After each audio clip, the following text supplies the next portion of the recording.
How we doing today, Kahuna? Wonderful, wonderful, man. Yeah, very good. Yes, very good, very good. So today's on the menu today is some lore. Let's talk about some lore, brother. And Heck yeah. right off the bat, McCoppin has a Yo, little. Brian. Yeah, there it is. There it is. And Hopped then in there real quick, man. he's dressed to the Niners. You're right, man. He is. I was. It was Why? true. I had church today, man. So yeah, I had to dress up. You got to keep that wave going, man. With good energy, you know. Oh yeah, it's good. It's good. It's like So this is the only suit jacket. The first time I've ever owned a suit jacket was this year, and this is one of the only two ones. Hell yeah. Yeah, I don't have a suit jacket, but I do have a couple like nice button-down shirts that I like to wear bow tie and suspenders with. I do that. I tuck it in. I'm basically like good to go but I don't have the suit jacket, you know. Oh yeah, yeah. No, I feel that. I've tried the whole bow tie thing, but like even with most button-down shirts that fit me, don't fit my neck. I can't. Sometimes I can't. I almost never can do the top button, and sometimes can't even do the next one down. It's unfortunate, but It happens. It happens. But yeah, I would, if it was up to me, man, I would just dress. I'd dress like a lawyer or something. I would dress like I'm going to a wedding or like church all the time, you know. I think I need to more. My instinct is to dress down. If I like, I'm sure you've seen enough of my interviews and streams. So there are times I need to be wearing more clothes, not less. Well, I mean, yeah. Well, and some of my past Instagram photos, it's the same for me. So no worries. No, I feel that, man. I feel that. Yeah. So yeah, talking lore. Yeah, dude. Because earlier or on a previous stream with Michael Harris, I believe we got talking some lore stuff. Like all three of us just got enough to just like talk a little bit about our stuff, and it was just enough to make me want to talk about it. So no, it's a good. So here we are. It tastes. I want to talk about that more, but we didn't have time. It was already late. Yeah, dude, same. Yeah, I threatened to just start a new stream right after, but I mean, Katie was like, yeah, it was bedtime. Yes, it was. McCoppin says, Kahuna, this week I learned the Ukrainian word for flower is Kahuna. Kahuna. Well, it's funny when different languages have meanings in more than one, even though like the same pronunciation. Like moi moi. Moi means very in Spanish. And in Hawaiian, it basically means bedtime. It's like it's moi moi time. Means it's bedtime. In Hawaiian. Yeah, and I forgot what it actually meant. I just been hearing it my entire life when I was younger, and then I just kept on saying it. My buddy's like, "Why are you saying it's very, very time? It doesn't make any sense." It's very, very time. It's very, very time. It's very, very time. It's very, very time right now. And by the way, can you hear me on your end good? Oh, yeah, you're good, man. You're good. Okay, cool. Because I adjusted my volume just a little bit. But what were you saying? Brian says, but it used to mean someone you love. And see, like, words change definition, sometimes by design and sometimes just through the natural course of humans being lazy, usually. Yeah, and humans being the opposite of lazy, being proactive in changing said language. There's a lot of stuff. Like, I was actually pretty blown away by just how many words there actually is in the English language. And how few of them are still used, honestly. Oh yeah, everybody has like actually a tiny vocabulary compared to what's out there, and it would be actually really impressive if anybody was even able to like memorize anywhere near what's actually out there, you know. And everybody, you know, I was like, words, English, I speak English, I'm fluent, right? I write. You would think I'm pretty sure my vocabulary would be a lot smaller than I'd like to think. Honestly, well, it probably is, but effective communication means using the best word for the job. So if you're using words that are correct but don't effectively communicate to someone, due to where they are, then it's not really effective communication. And it's like on the same hand, I like when people are particular about the language they use in their books. You can use some older language like although Lord Otter in his book Steel and Stormbright, they use cubits for as units of measurement in the story. I'm like, that's a nice callback. I can't remember how big a cubit is, but it's a nice callback. Isn't that Egyptian or They something? use it. They used it in the Bible. It's like an ancient form of measurement. Gotcha. Yeah, ancient. I knew it Yeah. was ancient. Yeah, cubit, man. Yeah, dude, different measurements and stuff back then, and it still like translates in a lot of ways these days. I don't know. That stuff 100%, is man. Yeah. a whole nother thing. I could just like just ramble on about. I could just ramble on about ancient history. Like, Oh, yeah. Me too. what's the There's. deal with what's Go the ahead. deal with the Bronze Age? You know? Um, Lasted a long time. Yeah, and then just like abruptly ended, and history was erased, and nobody knows why. Really, Well, you know, for me, they like like I to. like looking at ancient warfare. It's like this was a great tactic, but then they encounter people who had never fought this way, and so they like basically this is a great tactic as long as we all know the rules of our combat. If we don't have an expectation of what the other person's going to do, maybe this style of combat won't work anymore. And so like especially Right, right. when the Mongols what traveled west, and when Alexander the Great and the Macedonians traveled east, they would encounter groups of people that did not fight the same. Like their tactic, like it wasn't even the same mindset. So like tactically, their typical approach would not always work. Yeah, like I know the Macedonian spears were incredibly long. Like They were, if you go yeah. check out the Metatron's new video about that new Alexander show, which caught my eye immediately. Oh, Um, I'm worried about any presentation of him in film, except for one that was done for silliness. But I like. yeah, yeah. Well, I that video by Metatron, he like does a really good job, which he usually does do a really good job at like breaking down all the inaccuracies with it, like down to his appearance, just like everything. And one of the things he pointed out was like, yeah, they're walking around with tiny spears. They got tiny spear syndrome. Well, they're thinking of like the hoplites in Greek history with their throwing Right, spears. They would carry like right. like depending on the army, it was not uncommon to see them carrying two of these shorter spears because they were meant for throwing. Of course, they're smaller, and it's like, Yeah, well, the Greek. I hate to tell you, the Macedonians aren't yeah, really. They're not really Greek. They're a bit further north of that, and but then again, Alexander's also largely responsible for the far-reaching influence of Greek culture throughout yeah, most of the known world. It's like we yeah, don't. If he hadn't done that, I don't know how much. Like, there's so much shared culture and history and philosophy done because of that. How different would yeah. the world be if we didn't have that as like a base for so many different peoples? Yeah, It's I kind of mean nutty, man. that and like the Romans propagating it, like because they were just such huge fans, you know. I know, They were I huge know. fans.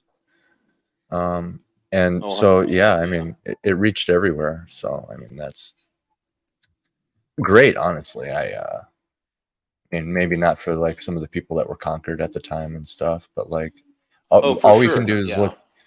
Yeah, all we can do is look back in hindsight, you know. Which sometimes I wonder, do you think that is why some of these quote unquote great people, you know, when they earn the great moniker. When they earn a Um, title and a place in our history. oh Yeah. yeah, the terrible, the red dude. The red is super metal, dude. Yeah. Anyway, I don't know. yeah, The Impaler is pretty metal. It's horrible, but yeah. very metal. Yeah. He's one of my favorite Christians. He is. Vlad really did not like slavery or Turks or Turks. Oh Vlad yeah, was not he messing did not around. like Turks. Yeah. He was not messing around with those slavery, those Turkish slavers. Shout out to Black Knight. Those Turkish Yeah. slavers are, Not a fan. yeah.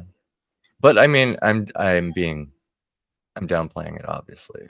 Oh, for sure. That's yeah. one of my favorite jokes to say. Vlad the He Impaler, wasn't exactly a fan. Yeah, wasn't exactly Like, a you fan. mean genocide? No. Yeah, or at the very least, in this general region, like, just well, actually, I don't know enough. It's been a while since I've watched a documentary on Vlad, good old Vlad. Honestly, I haven't. Like, there's a couple historical figures I haven't read. Whenever I hear the word, I want to say Vlad. But anyway. Glad Vlad, Yeah, as his friends call him. Oh Glad yeah, Vlad. only his closest friends and his college buddies. His college buddies knew him as Sad Vlad. Like his fraternity brothers. Yeah. Yeah, they had those back then. Sad Vlad. He was always so emo, just like never partied with the boys. Oh, 100%. Just always ranting. Like whenever he takes off his metal war helmet and is like, his hair just comes down like in front of his face, like, I got issues, bro. No. I got issues, brother. And then he got a castle, and the rest is history. So yeah, Vlad the Impaler, everybody. I got to watch a documentary on them. You know who I also need to read up more on? More on. I mean, not more on. Napoleon. I know stuff about him, but I've never read any. I've never actually read a whole book on him. So I feel like I'm missing out a bit. I didn't think I'd be as fascinated in that as I was, because growing up, I don't know. I think I had this preconception. Maybe I'm viewing it in a fresh lens as an adult, but American history always came off boring to me. And I think I blame my teachers, really. Entirely the teachers. Yeah. Alan. Looking at, I mean, when I tell Xander about American history, it will not be boring. I promise you that.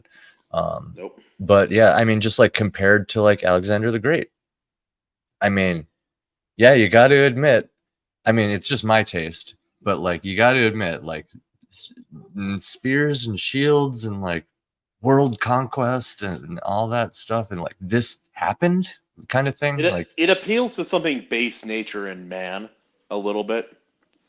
Yeah.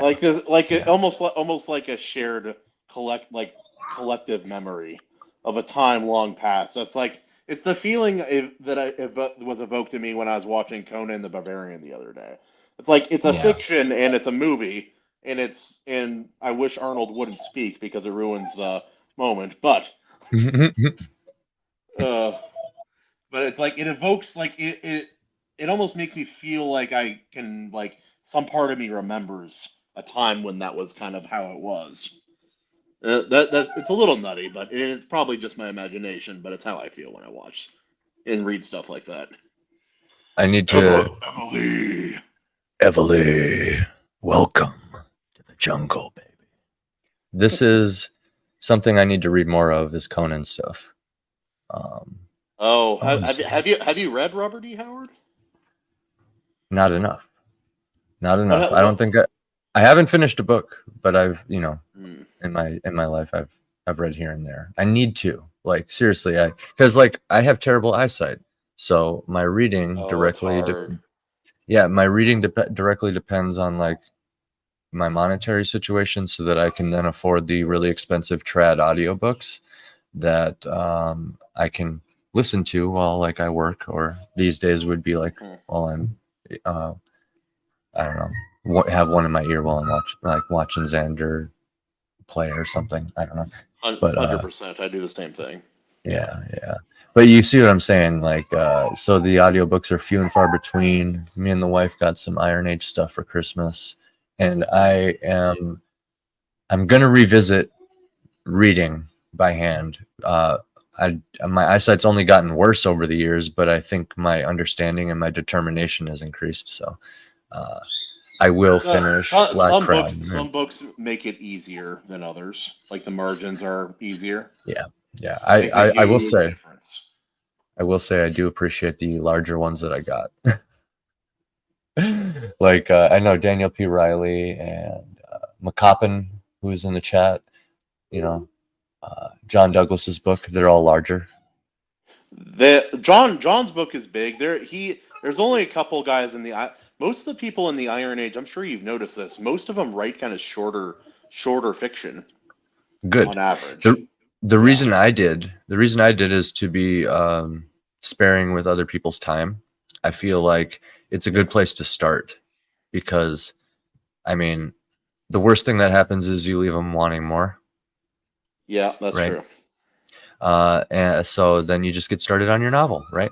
But in my case, I already have the novel in the back burner, so I can just dive right into the short stuff, get something out now that's still like from the same universe of the same quality. Because I even came right out of doing it's the like novel. It's like a taste tester. That's what that's what it is. Like, Yeah. If this appeals to you in some way, you're probably going to like the larger thing that I'm making. Yo, Anthony Rodonelli. What up, Rodinelli? I think, isn't that how we started the stream in accent? I don't even know what it was. It's like Italian Russian. Vaguely offensive in multiple languages. Well, I'm terrible. I would be better doing voices than accents. I'll just say that. I don't know. I really should learn how to do it. Dude, it's not that. It's when you have to switch from one to another. Yeah. It's so hard. Like I've practiced a couple times recently on like changing voices on the fly, like during my reading streams. And it's like it's easier in some ways if I don't modulate my voice, but sometimes I really want the modulation to get the effects that I'm wanting. Yeah. But it's just like it's like 9 things I have to, especially if I haven't read it before. It's like 9 things I kind of want to keep track of, and it's rough, dude. It's rough.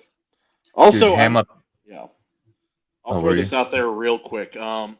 It's something I'm determined to spend the latter half of this year working on, but we need to I want to get a studio set up and assets and like figure out how to do it. But I want to start working on audiobooks. I want to see if I can produce an audiobook. Yes. And if I can, I want to start doing that for some of the people here because, bro, like majority of the people who read Iron Age are men. That's not exclusionary in any way. It's just the facts. Yep. And most people who listen to audiobooks are also men. So in theory, there would be a lot of Iron Age audiobooks. But here's the trick: there aren't. No. It's like Herman does because one of his friends was blind and couldn't read them.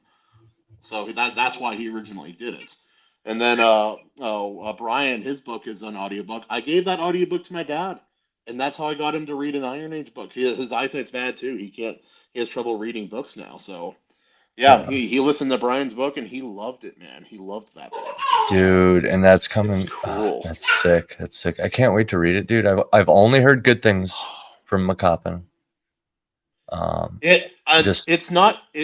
There are things about. There's a couple aspects about it. I'm like, this won't be to everybody's taste, but it really spoke to mine. And there's 2 different kind of halves of the book, and I like both of them for different reasons. But yeah, I'm excited for other people to read it too. Yeah. So, we may have a surprise second guest, sir. Just so you know. Yes. Dude, lore is a beautiful thing. Writing, it is. I'm glad you're doing the audiobook thing because I too am doing said audiobook thing. We should collab as much as possible, in my opinion. As much as possible, yeah. Yeah, I can teach you everything I know so far, whenever you need it. Because I mean, one person, even just like one team of people like me and Katie, can only do so much. So like, we need to get these audiobooks out there, because like, if I can find a way to set up like almost like a small company kind of thing, or like a small group of people, it's like, this is the book, this is kind of the kind of voice it could use. It's like we can figure out how to add like small sound, like background noise, or make it more or less graphic of an audiobook, and find the right person with the right kind of voice quality. Dude, it could be so cool.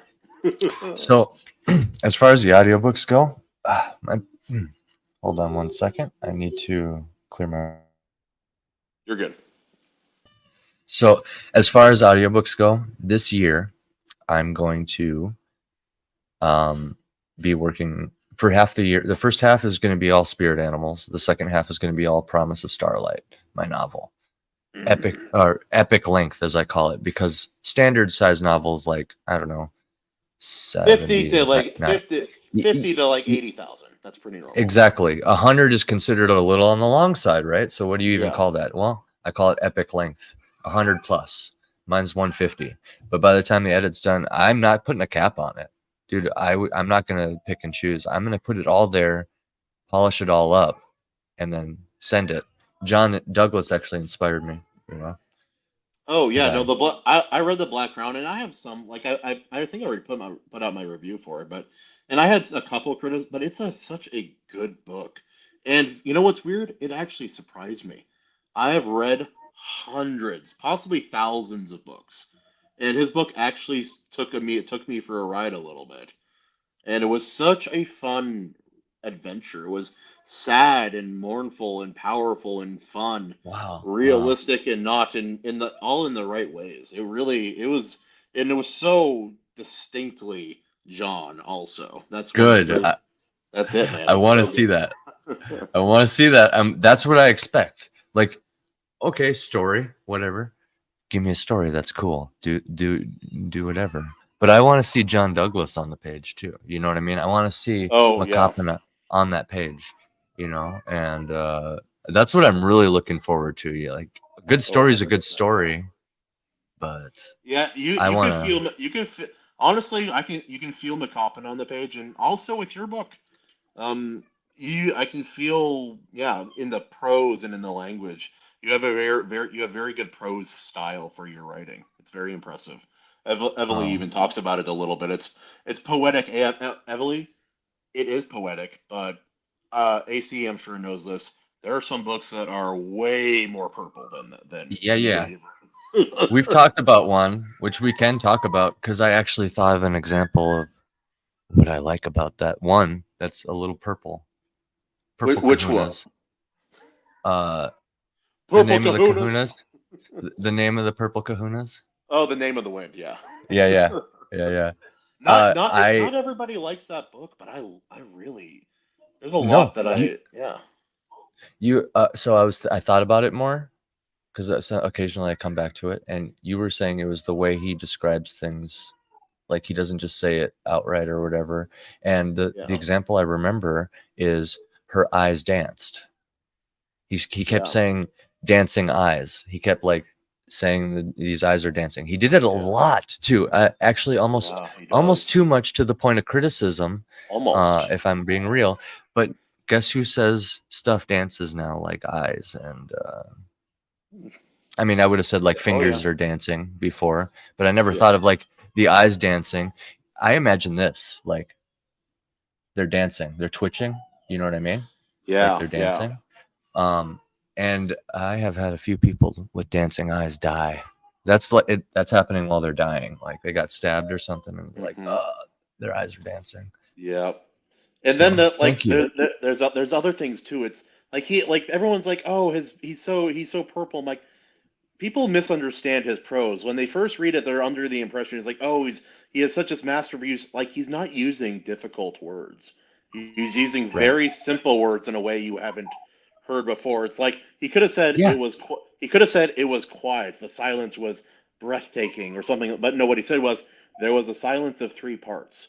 The first was this, and like nobody So in talks the like that. But it's so yeah, in the very act of reading it and describing it, when you say it's like it was in three parts, first blah, second blah, da da da da da, Mhm. uh, you're stretching out the entire image basically in your mind, and it seems like more spread out, which kind of Yeah, feels 100%. darker. You know what I mean? So like I get what he's doing. It lends it ominous, and then like it gives you more. Yeah. It gives you the ability to take a single moment in a story, and turn it into something much more meaningful in some ways.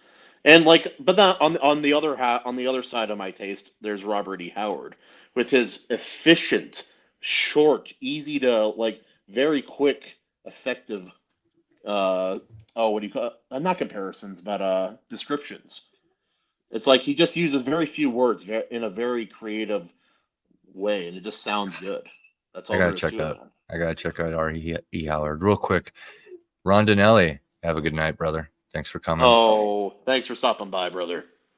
And Tim Allen, AC, what's your voice in portraying Infernal? Like, how is my voice? As in voice acting? Question mark.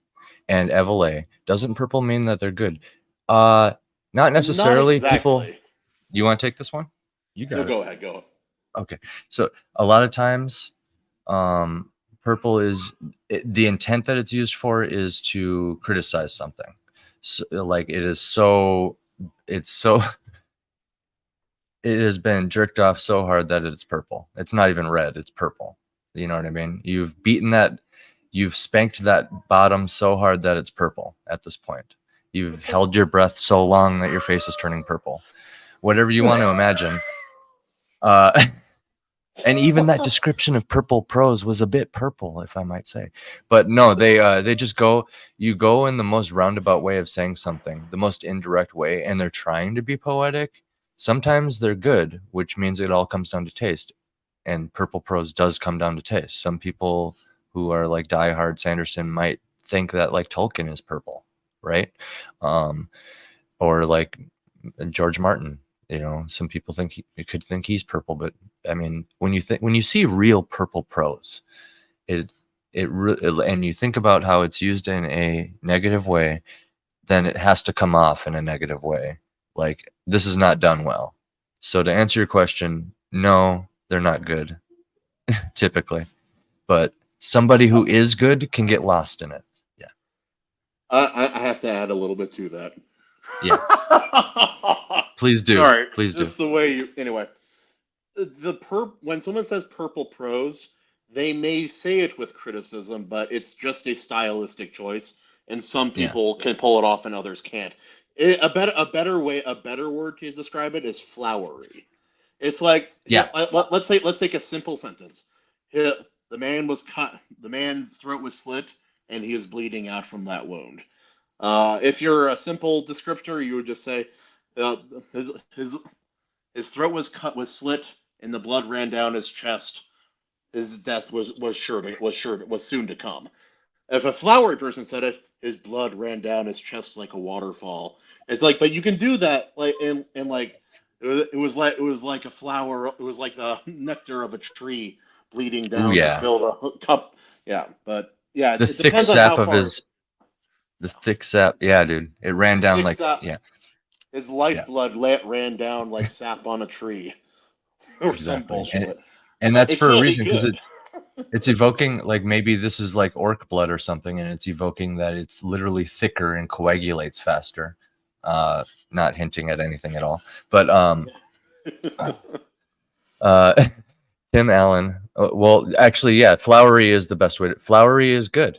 You flowers. It smells good. It feels good. Like, look at how beautiful it is. You know, purple. Now You've spanked it. you can overdo it bad Yeah, also. spanking it until it's purple. Like the really edgy young adult fantasy writers, there's a few that come to mind. Every description is like that, and it's always a step too far. Yeah, It's like that's something to reel in.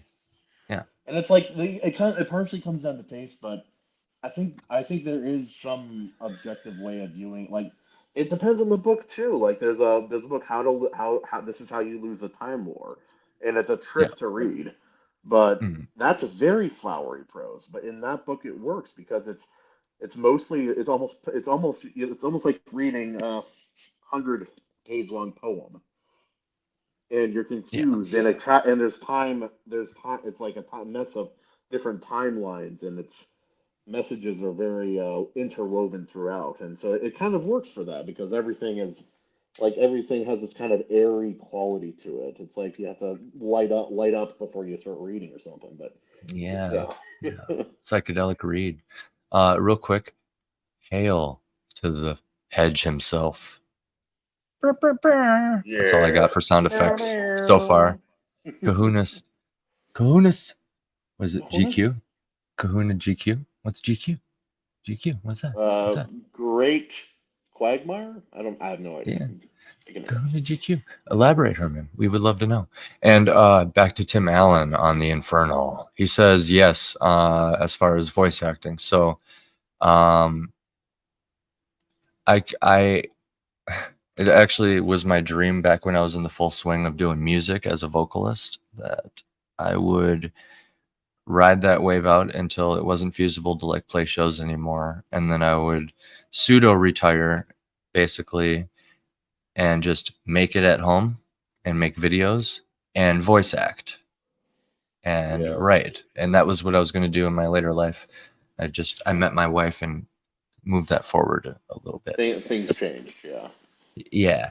So I would love to see what I can do as far as voice acting. I actually haven't like tried to necessarily do a Oh, demon voice. Hedge is referring to my well-dressed state, even though it's a little unkempt. No, it's like the dapper, like casual dapper look, the casual Like classy. I need like a glass of scotch or something. I think that would really complete Yeah. the image. Yeah. And then just the beginning of like level of like 5 o'clock shadow. Just the whispers of 5 o'clock shadow beginning to form, just so it's not like instead of like the retired wrestlers thing I have going on. yeah. Also, So heavily, I'm also pumped for Hedge's new book, dude. It's gonna be the second, the Revenant in the Tomb story about Hell Cedric, and I'm so excited, dude.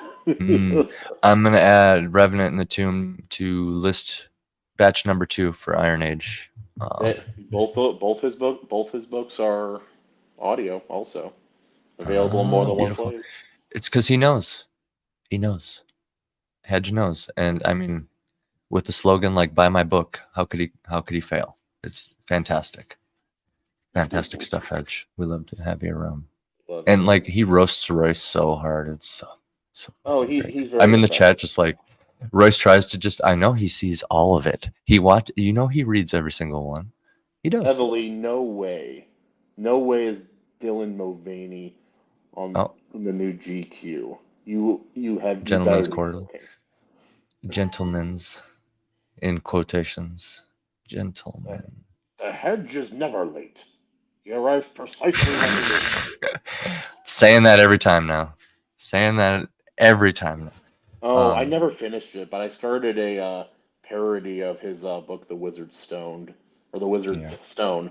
It's The Stoned Wizard, and so I should finish that someday. But it's nonsense. It's fun. Me and Trippy Soul could do something about that, probably. I'm sure. So and I'm trying to. Cinnamodium. Oh, Cinnamodium. That's my buddy Dom. Say hi to Dom. He's a YouTuber, guys. He does Magic the Gathering content over on the TubeUbes. I'm proud of you, and I also feel sorry for you. They haven't been as kind to their fans in recent years, have they? All the companies have not been kind to their fans. That's true. I'm a little nervous about Warhammer. I got gifted an army. I'm a little nervous. Yeah, I could. How do I describe this? Yeah, the worst they have some problems, but it's like there's so much good mixed in with so much bad with when they go as a company. It's like they have a great universe, but like half of everything they've ever made is stolen, basically. It's like just blatantly stolen. Oh, but there's so much good mixed in too. I think the best original idea that they had was some of the deeper lore in 40K Warhammer 40K. I think that was some of the best stuff they ever did. Well, you can tell they're not trying with some things, and you can tell they're blatantly reskinning other things, which is fine. Because to be honest, a lot of it promotes people just getting into different things. Like a lot of the humans look very Roman, and they're saying very Roman things. So like it almost encourages young men to do some research on the Roman Empire. I don't know, learn about history. right? Let Um, me give you a quick about story regarding that. I remember when their company, for like, in my opinion, really kind of started going in a downward direction. I would have been younger. I think it was maybe I was still a teenager when this happened. But they're like, yeah, we're making these 40K books for children. And for people who don't know, that sounds great. Like, oh yeah, kids should be able to read it and stuff. And I'm like, how can you make a 40K children's book? Let me tell you why I liked 40K when I was younger. It was distinctly not for children. That's why I liked it. Distinctly Distinct, grim, dark. very grim dark. Like you read the back of the box set, like the starter box set that comes with a very good value for a very reasonable dollar amount, and you read it, it's like orc hordes invade worlds and slaughter indiscriminately. The Tyranid race is absorbing all biomatter Yeah. into their race. Chaos is breaking out across the galaxy. The ancient evil of the Necrons have risen up out of their ancient pyramid-like tombs and are seeking dominance once more. The Imperium of Man is basically a cult. They sacrifice 1,000 psychic people every day Yeah. to Yeah, keep dude. alive the dead corpse of the Emperor, so that they can continue to Dude. navigate the stars. And Yeah. this is and it's like, and now we're going to tell a children's story here. Lore. Yeah, yeah. No, no, I disagree with the children's thing. No, I agree. That's It like just doesn't make any sense. what are you gonna do? Like you're gonna have to like really cheese it up in some way, like maybe humans only kind of thing. Like what are you gonna do, baby little orcs? The Squig Hog story. Uh a little kid Oh, orc is friends with a Squig Hog and all he wants to do is just slaughter his neighbor his whole oh time my growing up. goodness. He wants to wog. He's just waiting for the day he can wog and go take over the Or neighboring it's tribe. like, or we could go to the Tau. It's like they're one of the only good races. I'm like, Quote no, unquote. they brainwash their subjects, and they're doing everything for the greater good. The older I get, the more I realize that's a terrible. Whenever I hear the greater good now, I cringe. But yeah. It's like lawful good, Oh, but like evil morality. yeah, Lawful good, but with evil morality. Yeah, yeah. yeah, No, 100%. Yeah. 100%. It's the extreme that eventually happens when you have somebody who just controls When everything. everything is for the community instead of the individual. Essentially. Mhm. Yes, yes, yes, yes. Okay, so Cinemodium Dom, if you are still there, go ahead and just say what your YouTube channel is, and I'll pull it up on Yeah, man, screen for everybody. I'd love to see it. Also, Herman, that's exactly right. Grim, dark, and absent all hope. Yeah, Virtually, yeah. I believe their slogan on literally on like everything is in the grim in the grim dark far future. Like that's the first thing they say. There is only war in the grim dark far future. Like it's like Yeah. one of their things. So yeah, yeah, make that a children's story. Make war a children's story paid for by the US Navy. Yeah. There you go. Yeah, yeah, pretty much. Brought to you by the Marines. Oh. Well, it's like there's so much appealing about that universe. Like, again, there's so many problems because they steal everything, and they are kind of a shitty company in the way they treat some of the people in the community as well. But then it's like they're like, some of the lore is really good. Like rereading parts of the Horus Heresy, it's like you have the Emperor of Mankind. He's so far, like in Astartes, like a standard warrior, like of the like right elevated warriors of the human race. They're so much above a normal person. They have like 24 different organs or 23 different organs Yeah, you were telling altogether. me a little bit about that. It's fascinating. It's fascinating. And and then the Primarchs, which are the sons of the Emperor, 20 of them, they were on a ship, and then they all got separated and shot through the warp into different parts of the galaxy. And wherever they landed, they basically became the emperor or god of that area. Every Right. single one of And them. for those who don't know, the Primarchs are all are children of the Emperor, right? They're clones, right? Mm, no, Or is that something else? it's left a little, no, it's left a little Okay. ambiguous. What it's like, Okay. they're called children of the emperor, but it's Okay. not really clear how they came to be, and nobody really like nowhere in the lore is it clear exactly how it happened. And but yeah, Right. each one of them seems to represent a certain kind of person or people from history. Like there's one that are the White Scars, and they're based very much on the Mongols and things of that nature. And their leader has that look about him, and he rides not a horse, but like a motorcycle. That's his deal. And then you Right. have the Blood Angels with Sanguinius, my favorite dude. Love the Blood Angels. Yeah. But it's like, Yeah. yeah, he was he's the only Primarch to recognize the Emperor for who he was the moment he saw him. The moment he sees Sick. the Emperor, he bowed down right away and declared himself for him without any words said before that. And for those who don't know, and correct me if I'm wrong here, Kahuna, because I'm still new to this Yeah, Warhammer lore. absolutely. The Emperor to rationalize humanity in a universe filled with gods and chaos and demons and like magic and like advanced technology and stuff. They went ahead and just attributed everything human related to the same thing. So they like Buddha, Jesus, the Egyptians, Norse, it's all the same like person reincarnating throughout the centuries. And it is also the emperor. So it essentially is like the god of humanity, is all religions of humanity cleverly the Well, whole there, time. Right. there's been a lot of like our version of Earth history is lost to time.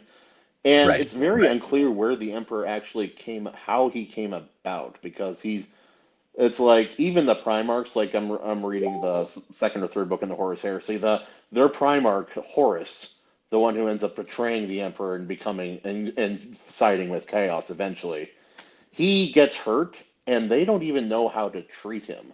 Like the best medical people in the entire universe have no idea. They're like, oh, he has two sets of lungs. We didn't even know that. We've never had to work on one of these people, like one of these things before. Right. Right. But yeah, no, like each Primarch represents different things, and it's very like the whole thing was like the Emperor's like he brought enlightenment to mankind. It's like there is no mysticism, there is none of this. What he says is all of that is fake. Let's base everything off of the truth, which is that like we are science, have a true understanding of how the universe works, and we have to spread that to all the lost components of mankind throughout the universe. Yeah. That's And being essentially immortal, the Emperor could feasibly do that with right. enough time. Yeah. And yeah. And then like basically Horus discovered that the Emperor was lying. And like Horus, Right. his favorite son, the one called War Master, he was placed above his all 19 of his brothers, or like however many, yeah, all 19 of his brothers as the War Master to And continue the crusade in the Emperor's name. and And that yeah, leads me to another like point with it, with Warhammer in general, and like the kids stuff is nobody's a good guy. There's no, you there know are what I no mean? there Even there are characters you yeah. like, but it's like even in the book I was reading, like even before they turned to chaos, like their leader was hurt, and the Astartes, the soldiers, the super soldiers with the power armor, they were trying to get him into the medical facility, and there was a crowd of people in the way. Well, it was an emergency. Emotions were high. They just ran through them, like just Yeah. in a meat, like gone. There's nothing left, like just bloody mush on the floor, basically. And like, ooh, well, that's a bad look. Yeah. And Yeah, everyone exactly. all the normal people on the ship kind of agreed. Yeah. Yeah. Oh, And why, as they should. good As they night, should. Emily. So, good night, Evelyn. You the man. You the man. Rock, brother. Go subscribe to Dom's channel. I'm trying to get him clad in some Iron Age, if you know what I mean. So, lore. We Lore. can all look up some Warhammer lore. It's pretty cool, right? But It how is. about we talk about some of our lore a little bit? Absolutely.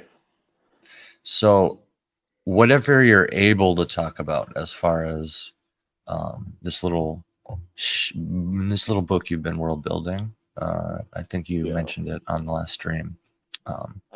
I So, brought up, yeah, it's one story of many. I could tell you about the origin of the world.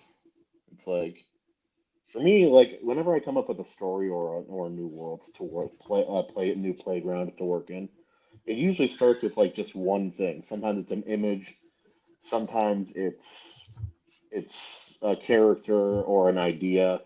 In this one, it was a character. His uh mhm. his translated name in English would be not name of the wind. Leaf on the wind. Leaf on the wind. Leaf on the wind. I like that. Yeah. And basically had the idea like, what if there was uh, a, uh, a species of sentient trees, kind of like Ents, but much more grand and power, like a lot more capable, and they were there from the inception of the world. And Hmm. what if there was this character who was the last of his race, and like Of the this ants, of the not yeah the tree people, so to say. the not ants. Yeah. Yeah. Yeah, the not Ents. Yeah, definitely Yeah. not Yeah. Ents. Yeah. Yeah. I like the idea of tree people, but go on. I like that. I do Yeah. too. Mine Mhm. are a little different than maybe others have seen.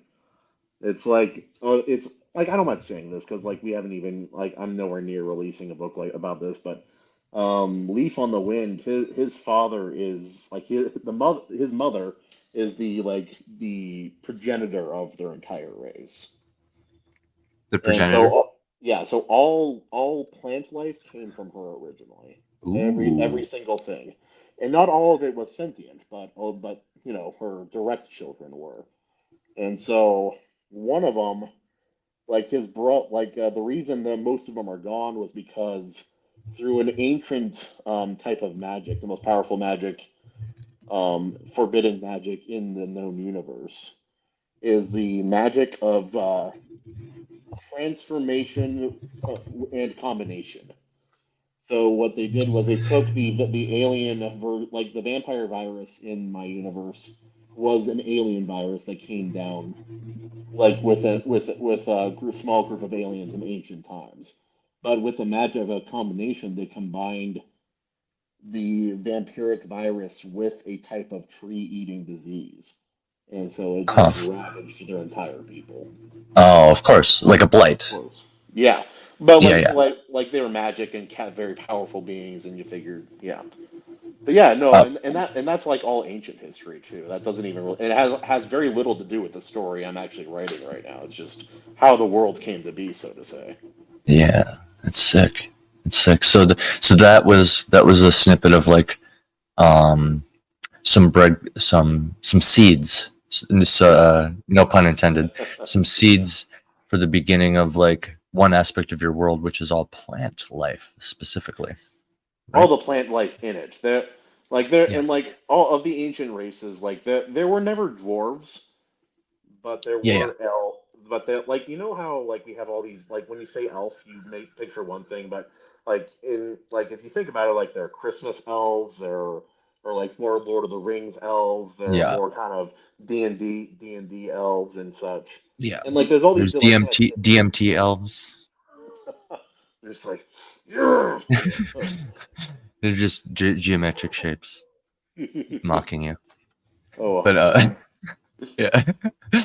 But yeah. I Anyway. basically came up with like the ancient history for all these different things, and like so basically like the elves they were very magically capable and very in tune with nature, and then they had like two different sides. One broke off and kind of became a little bit dwarf like they created a lot of the ancient structures and such. And were forced to live kind of Mm, in a subterranean setting. Then there was a race war. Safe to say, one right. side lost. The Gotta have. dwarfish Yep. kind of side lost. And then the elves, like they discovered the magical ability to alter themselves genetically on a genetic level. So they slowly over time turn from like kind of the tree-ish, like almost Christmas elves that you imagine, like these tiny little kind of squat, like little quiet creatures living in the forest. Keebler Yeah, elves. yeah, like that, exactly like that, actually. But over time, they slowly kind of become the elf, like more human-like after interacting with humans, and then they basically keep on shaping themselves genetically into the ideal. of whatever Hmm. their people thinks is like whatever virtues their people aspire to. Eventually, they kind of become more like the elves from Lord of the Rings, like high and beautiful, tall and fair skinned, and they have like voices like Exaggerated, exaggeratedly so too. They would yeah. probably Well, exaggerate eventually, because yeah, because right, yeah, because think about well, that just makes me think about like they did this test on men. Um, what do you find? Which one of these is the most attractive? A, B, C, D, E, or F? And they tested X amount of men or whatever, and I guess one of the things that they found the most attractive wasn't even humanly possible with the shape of the body. It was a yeah, fake image that they doctored up to like trim it and like make it even impossibly thin. You know what I mean? And yeah. the It's like men, this is not humanly possible. Yeah, right? So if you got elves that can like magically genetically, well, I mean, this is actually not even magic; it's real life. Like or sorry, animals will and humans, but will literally evolve, and body parts and traits will exaggerate themselves based on like basically what they their value or need. their environmental needs a little bit, and yeah, Like, okay, you look at animals and how they do it, how they get down. It's usually like behind, right? typically. Like nine times out of 10. I mean, you can find Is examples is where it's is there different. another way? No. Yeah, humans found another way, and we evolved so that stuff is in a different place where it's possible to do this because our eyes are facing forward because we're I don't know, man. predators. She keeps swallowing it and she's still not pregnant. I don't know what's going on, but Yeah, I know. anyways. I keep trying. I just keep trying over and Oh over. shoot. We keep, God bless us, we keep trying. But Hell, hell yeah, you know what I'm Dom. saying though? Dom? You know, Dom or Dom? Dom. Dom, Dom. Sir Kahuna. Nice to Yeah, meet you, Dom. man. I can't do it unless without disrupting the stream, but I'll go check out your channel afterwards, man. I love finding new stuff on here, man. It's He fantastic. he for being a fresh YouTuber, he is doing a fantastic job at the MTG content. I Oh must yeah. say, I went and checked out his stuff, and I'm like, man, this is just like all the videos I used to like watch when I was like really like staying sharp on this stuff. You know what I mean? So, 100%, and man. Yeah, it's good. while we're addressing the chat here, we will bring up Tim's Kahuna. He says you must watch Life Force about space vampirism. I've heard of it. I haven't seen it yet. So, Tim, with your recommendation, I may have to watch it sooner rather than eventual. Yeah. No, that sounds cool, man.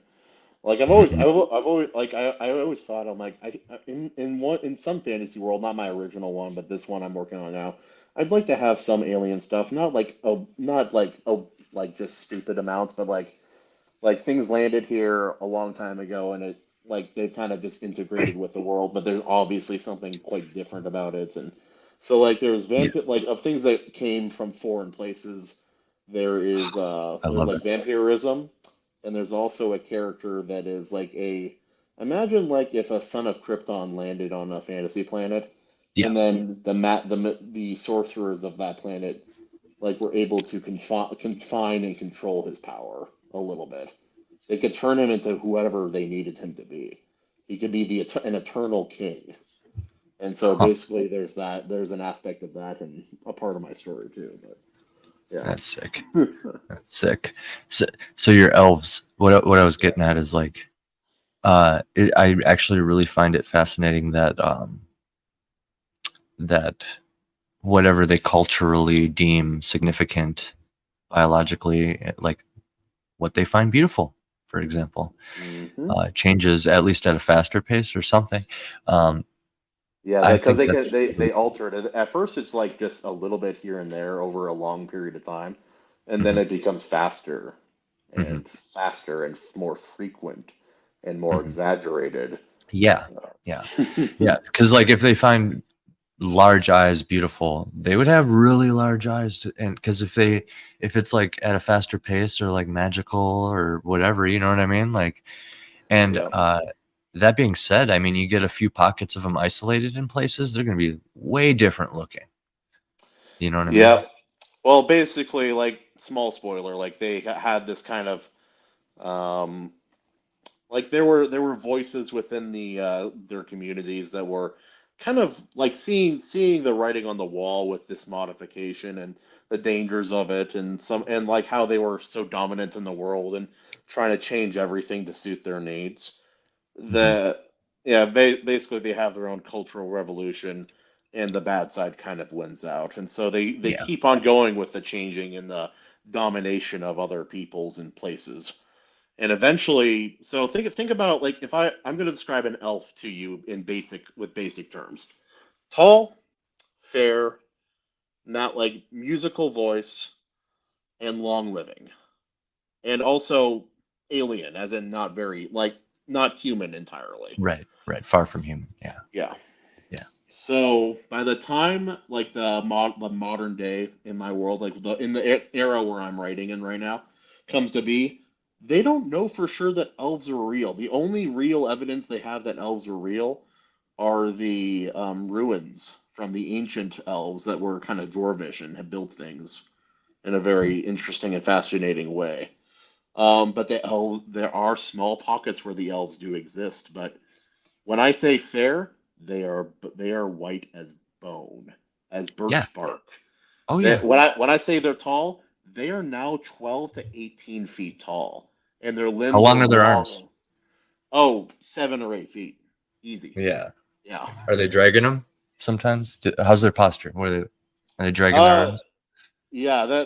They don't move. They're almost like an animal now. Like, and if they're not moving, you almost can't see them because they hide where they hide. They're like camouflaged. And Mhm. their voice is musical, as in they can't speak anymore. They no longer can communicate effectively. Every time they make a sound, it's like a harmonic, a certain harmonic sound mixed with a screech of an animal. And now That's and now they're also like carnivorous, and like they have magic, but they can't control it like they once did. And so they're not even they're not, I wouldn't even really call them sentient anymore. They're like out of a horror flick kind of thing. I love it. I love it. Real quick. Good evening, A.S. Brunert. AS Brunette. There you go. Good evening. And Tim Allen, I just remembered your thing about the infernal voice acting earlier, and Oh, I've been yes, trying to yes. warm up my voice a little bit here in the background, but the closest thing I have, I don't have like a demon voice per se, but I can, like I said, I've always wanted to fiddle with like all my vocal styles to try to see what I can do and stuff like that. Which I've already done one episode of my Spirit Animals book as an audiobook. Um, and I got to play around with stuff a little bit there. I'm going to get more comfortable with it. It's partially why the first half of the year is going to be Spirit Animals and audiobook stuff, so I can practice that. And I'm going to stay sharp on my writing too because of it, but I digress. So the closest thing I got is this. It's actually very hard to pronounce words because I have to like,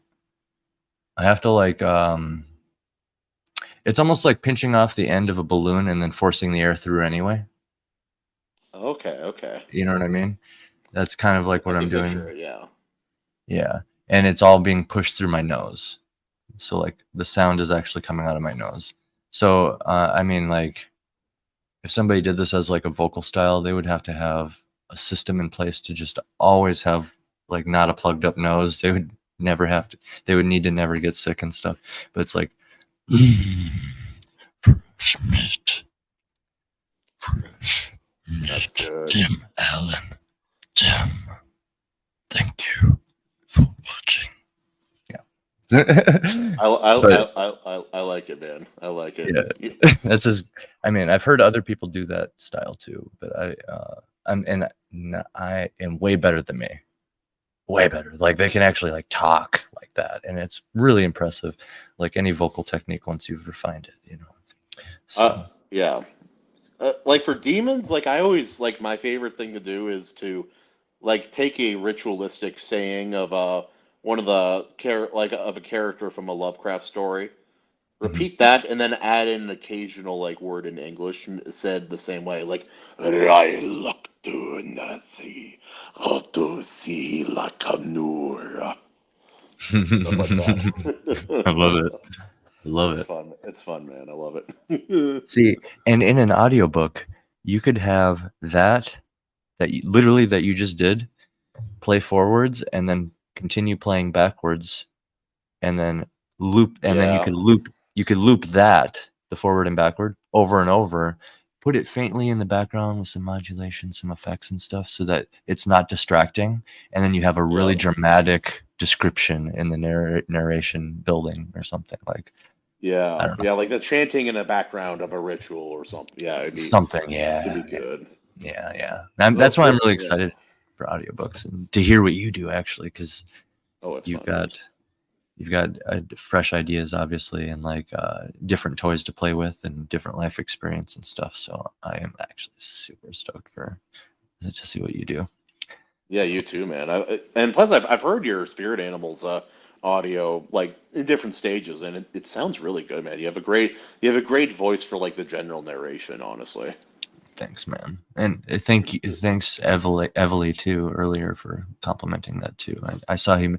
I kind of didn't point it out. I just kind of brought it up and brushed by it. But yeah, I appreciate you guys saying that, because that's like my first audiobook. It's like my free content, which I'm a little nervous about, because it's like, how much time do I put into it for free content?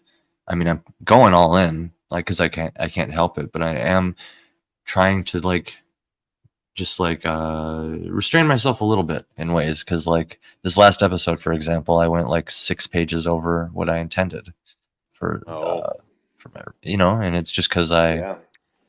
since I put it on hold a little bit while we moved anyway, I decided to just take the training wheels off, so to speak, and go.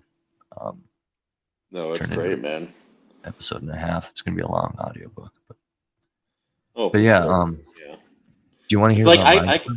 oh, I would love to, but for real Yeah, quick, yeah, I yeah. like even doing like live readings, even if I know what I'm expecting. I only have about 2 or 3 hours in me before I'm toast. Like I'm done after 2 or 3. Like it's so much different than just having a conversation because like you're focusing, you're using different voices. Your voice, like I'm not a performer, I'm not a musician. I get worn out, honestly. I got worn out after 15-minute sets, like quick sets where we were like opening. I got worn, Oh, go harder. 100%, I believe you. Yeah, Oh, bro, yeah. And that'd then be rough. Plus the there's pressure of being on stage too. yeah, that adds to it. I was able to I was getting good at like zoning that out there at towards the end, but you still need some sort of spatial awareness if you're jumping around on stage. Like, you don't want a guy to fall. You don't want to run Oh, into a guy. You yeah, don't want yeah. to, Not like an Ingve Malmsteen kind of thing. Yeah. yeah, no, no, what That is guy it? was such a jackass. No, what's that band's name? Jerry Allen? George Allen? Oh, You know what I'm talking about? I'm not positive. It's like a punk band. I'm not as familiar with punk. Yeah, I'm not Oh, sure. he just like threw a shit at people and like started Oh, fights and yeah, was I've like seen shit like that. got completely naked, stuff like that. Yeah. He died. He died. True story. Uh, what the hell? He died. It's a Oh, true story, man. that would be like Avenged Woo! Sevenfold during one of their songs, like where they have the pyrotechnics and like stepping. It's like if you step in the wrong spot at the wrong time, it's over. Bad day. Yeah. Right. So you can't get too like, imagine them in their underwear. The audience is not here. It's just a dark room kind of stuff. Because I stepped on fireworks. Whoops. It's like imagine them in their underwear. Why are my Yeah. pants tight? Oh my gosh. Oh no. I'll have Yeah, to show everybody. AC, I'll have to show you this later. Herman edited me into an episode of GQ. It's gonna, yeah. Yeah. Hell yeah. Oh, that's funny, man. Yeah. Oh, also, real quick, Tim Allen says my vampire demonic race is infernal with a serpentine lisp at times of great emotions. Ooh, like they can't help Actually, it. It's yeah. just like coming out. Yeah, I think not like a gay guy lisp like I just did, but like a real lisp, like a proper More lisp. like creepy. Yeah. More like creepy. Like Maybe like what I did when I reptile. was voicing the lizard folk when I was reading one of your stories. Yeah, just You did like a good. little more emphasis on the S. Not much, just enough to imply that maybe they're a slippery little snake. Yeah. Yeah. I mean, I like to imagine them with like a little bit of a list too. Like they have like super deep voices and like lisps. It's hard to do because like when you picture lisp in your head, you're like, oh, lisp, but no, it's Yeah. like lisp. It, that's something I wanted What? to ask. Like, what gave you the idea? Like, what were the inspirations behind some of the races in your world, your world of RK? You have your lizard people, you have different kind of humans, you have your orcs. It sounds like there are green and gray orcs, aren't there? Or am I wrong? Are they They all gray? Or well, what? much like humans, they can. There's many A shades, you know, variation. and Yeah. it depends on like where you're born and like your bloodline and stuff, you know, just like Yeah, for humans. sure. But yeah, most No, of them are like, we all look the same. All of us. yeah, yeah, especially to other demographics. That's Hey. just a funny sentence. Humans, we all look the same, especially to other demographics of humans. We kind of do. I mean, if you imagine an alien looking at us, like we kind of do. We kind of do. I mean, yeah, they would be able to notice that, you know, that one's a different color, that one's eyes are a little different, but like generally. These ones are dirty. Wait. That's Oh my God, dude. I can't believe I made that joke anyway. I have to restrain so many jokes when I'm live, Oh. like, because I would like if we ever have like this Iron Age barbecue over at Drink with Crazy's place, you guys will see I will just never shut up with dumb jokes. Like it's worse than like Minnesota goodbyes.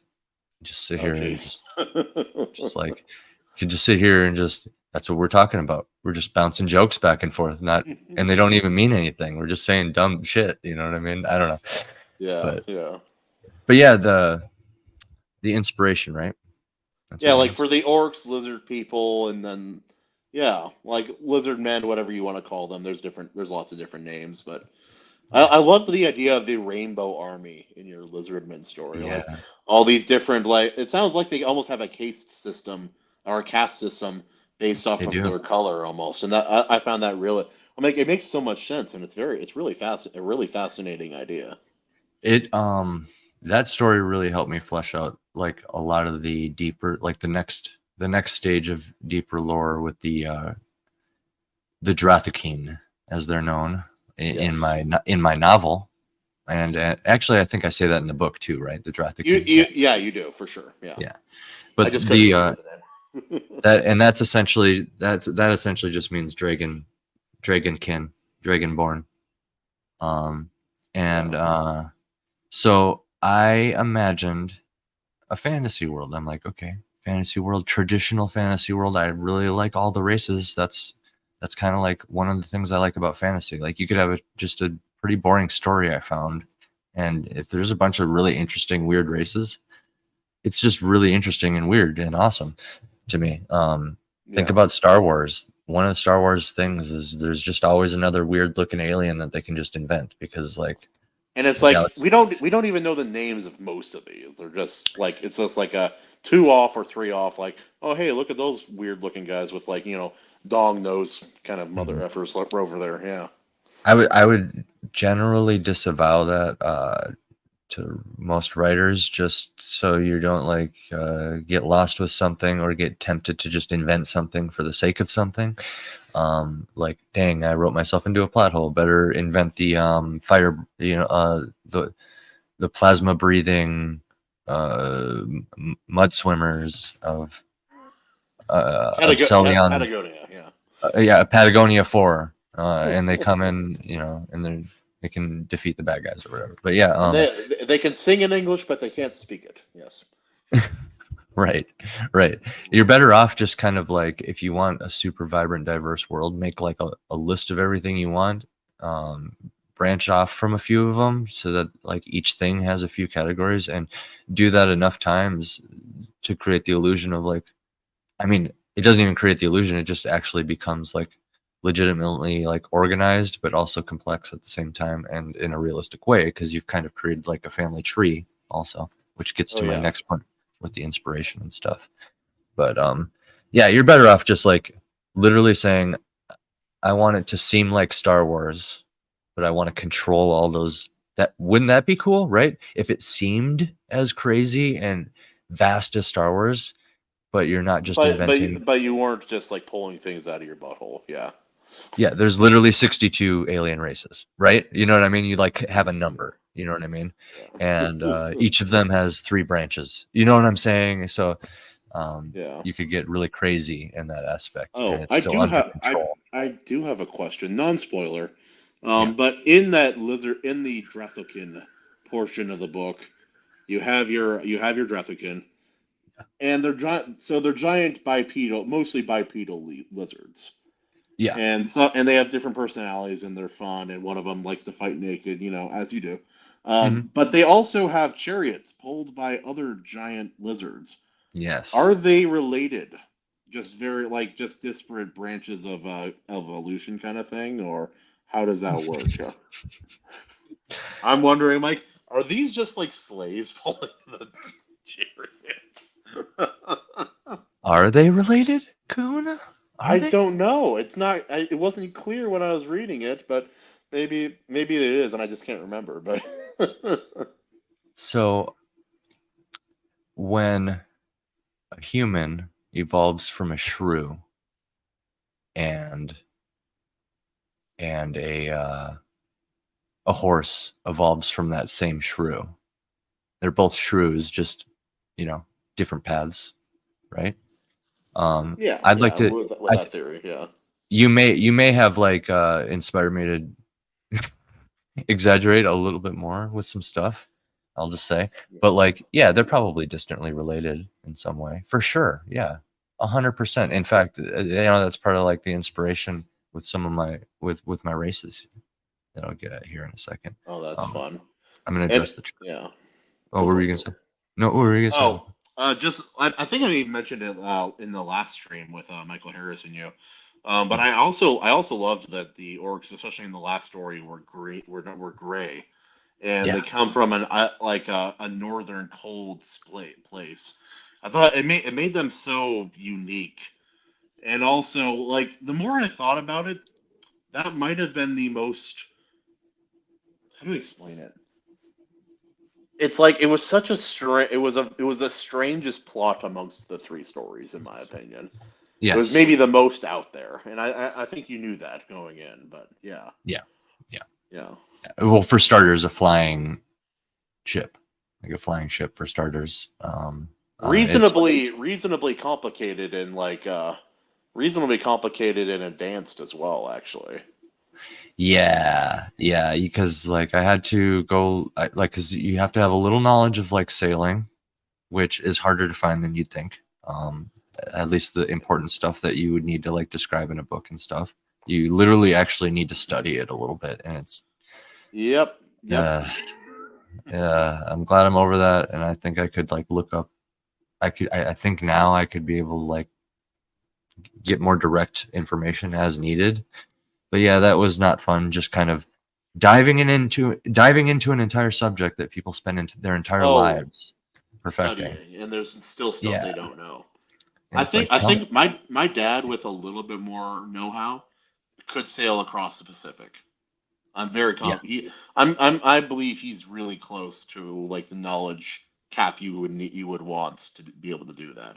He's a right. very adept sailor, but yeah. Right. Well, I'll get back to the plot of that and orcs Yes, and orcs. inspiration for my characters in a second here. A.S. Brunert. One Brunette. one of my favorite series is Beyonders by Brandon Mull.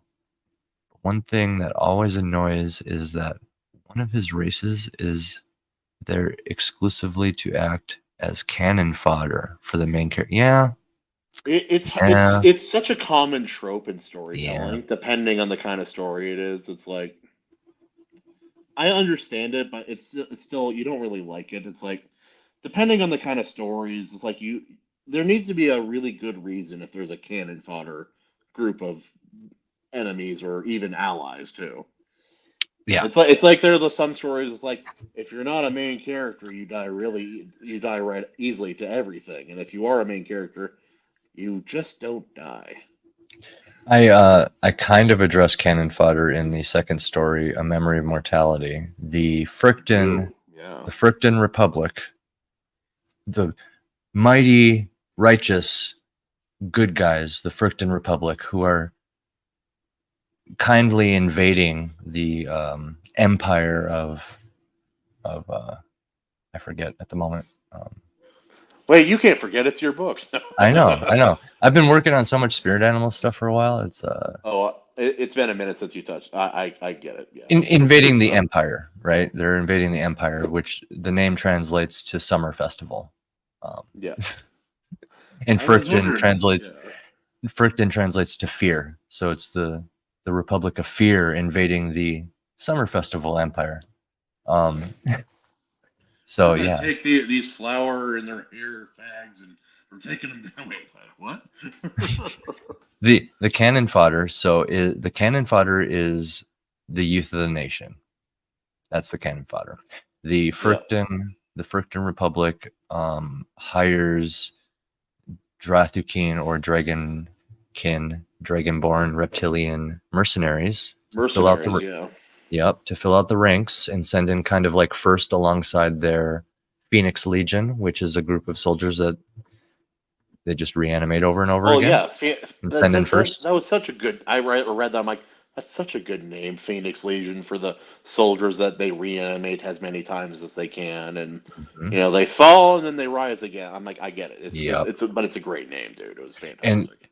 specifically the main character is what's known as a wolf of the Phoenix, which Mhm. are kind of like the elites of the Phoenix Legion. So he is one of the oldest, right? The Which oldest, as in like, which is such an interesting idea with that concept as well. Yeah, yes, it's like yes, first, like you have like not all the soldiers are able to reanimate every time, and then like how many uses can we get out of this one before it's all yes, used up? And yes, yeah, yeah. Well, how recent did they die? How fresh is the body? Like, does he look strong? Does he look strong? fresh. It's like Is it a how much of them is retained in the reincarnation, so to say. And we kind of yeah? explore that in that story directly, which was that. And I'll be honest, that was my favorite of the main stories in the Mortal Descent. It was I a appreciate very it. very well written story. I really really enjoyed it. Thank you, man. I didn't just say to hear you say that it's like very, very well written. That means a lot to me. It was the first of the three that I wrote. Oh, So interesting. I wouldn't have guessed that actually. yeah, yeah. The last one was the first one, the dragon Interesting. story, the reptilian story. Yeah. Yeah. Anyway, I'll just summarize it real quick. They hire all those. So like the youth of the nation is the cannon fodder. Um, on the defending side, the defending empire, it's implied in the subtext, at least I hope, that the war has gone on so long that not only does like the main character not even like remember a beginning to it for at least a good portion of the story, but like the enemy that like at this point where they're literally losing territory of their country, like hmm by the day. like home ground, not just like battlefront. Yeah. Yeah, it's the final push of like the annexation of Poland. The annexation of Poland was actually a direct inspiration for the story. I pulled a lot of like, I wondered about that. Anyway, continue. oh dude, on Iron Age Legends, dude, I will break everything down and I don't even care. Like I'm not gatekeeping any of my information. Like we have plenty of time left too. Like the baby's sleeping. Wifey's Oh gone for yeah. a bit. It's just me and you, brother. Let's go. Let's go. Hell I yeah, like to man. cap it. I like to cap at 3 hours though. That feels like a good time. Yeah, yeah. Longer than that, it starts to feel like some people like you and I, we could talk forever, right? Yeah. Pretty Yeah. much. Yeah, Yeah. pretty much. Yeah. But it's Oh, like at some point, it's like my brain stops working eventually. Not same. that it works that well to begin with, but eventually. Same. Same. So yeah, you see the quote unquote enemy that they're invading. And maybe they were like the bad guys at one point in time. I don't even know, right? Like I Well, it's leave a lot. we're also just with a soldier. We're not with like commanders Yeah. of the war. We're not with the leadership. Like you are just a guy on the ground. Yeah. And at that, most of your personality doesn't exist anymore in a traditional way. You're just like it's like, and I like the idea that I'm like, this is kind of a cool idea to like represent like what's too long at war will do to someone in real life as well. So glad And you it's caught so on to all that. oh, dude, for me it was obvious. But I read stories a lot, so I'm always like looking at stuff like Well, that. that's even better, man. Like, cause, Yeah. geez, wow, I didn't. There's a few things that I've learned in discovery after the fact in writing my first book like that and releasing it. And Oh yeah. sometimes it even blows my mind. Like there's some things I didn't even intend. Like I was focusing, for example, like focusing so much on one thing, you don't even realize you just perfectly tied in some other underlying themes in there too. You know what I mean? Well, yeah, yeah. It's like the perception of the book and the story, it does change when it's put before other people because they bring their own Yeah. stuff to it. And then if Yeah. that's expressed, then that can change even the creator, you. That can change Mhm. your perception too. So it's really fascinating. And then like that's not even including stuff that we don't think of, like the subconscious stuff that happens underneath the surface we're not even aware of too. Right, right, right. And I had to start somewhere too. Like we were discussing iceberg theory with Anthony Harris, I Michael, think. yeah. Yeah. And yeah, like those stories are very much iceberg, but they're grounded from a whole novel that I just cannonballed into the water one day with my novel. You know what I mean? And Oh yeah. but the important thing is I finished a novel and then I started with all of that stuff and went into Yeah. the chronicles. You know what I mean? So Yeah. yeah. Even though there's iceberg, there's a little below the surface on all the icebergs I'm showing, all the iceberg tips that I'm showing. There actually is stuff that continues for a little bit more than like normal. So it's not just all pulled out of my butt. Yeah. I'm gonna address A.S. Brunner here because Yes, you should. Yeah. he's been patiently.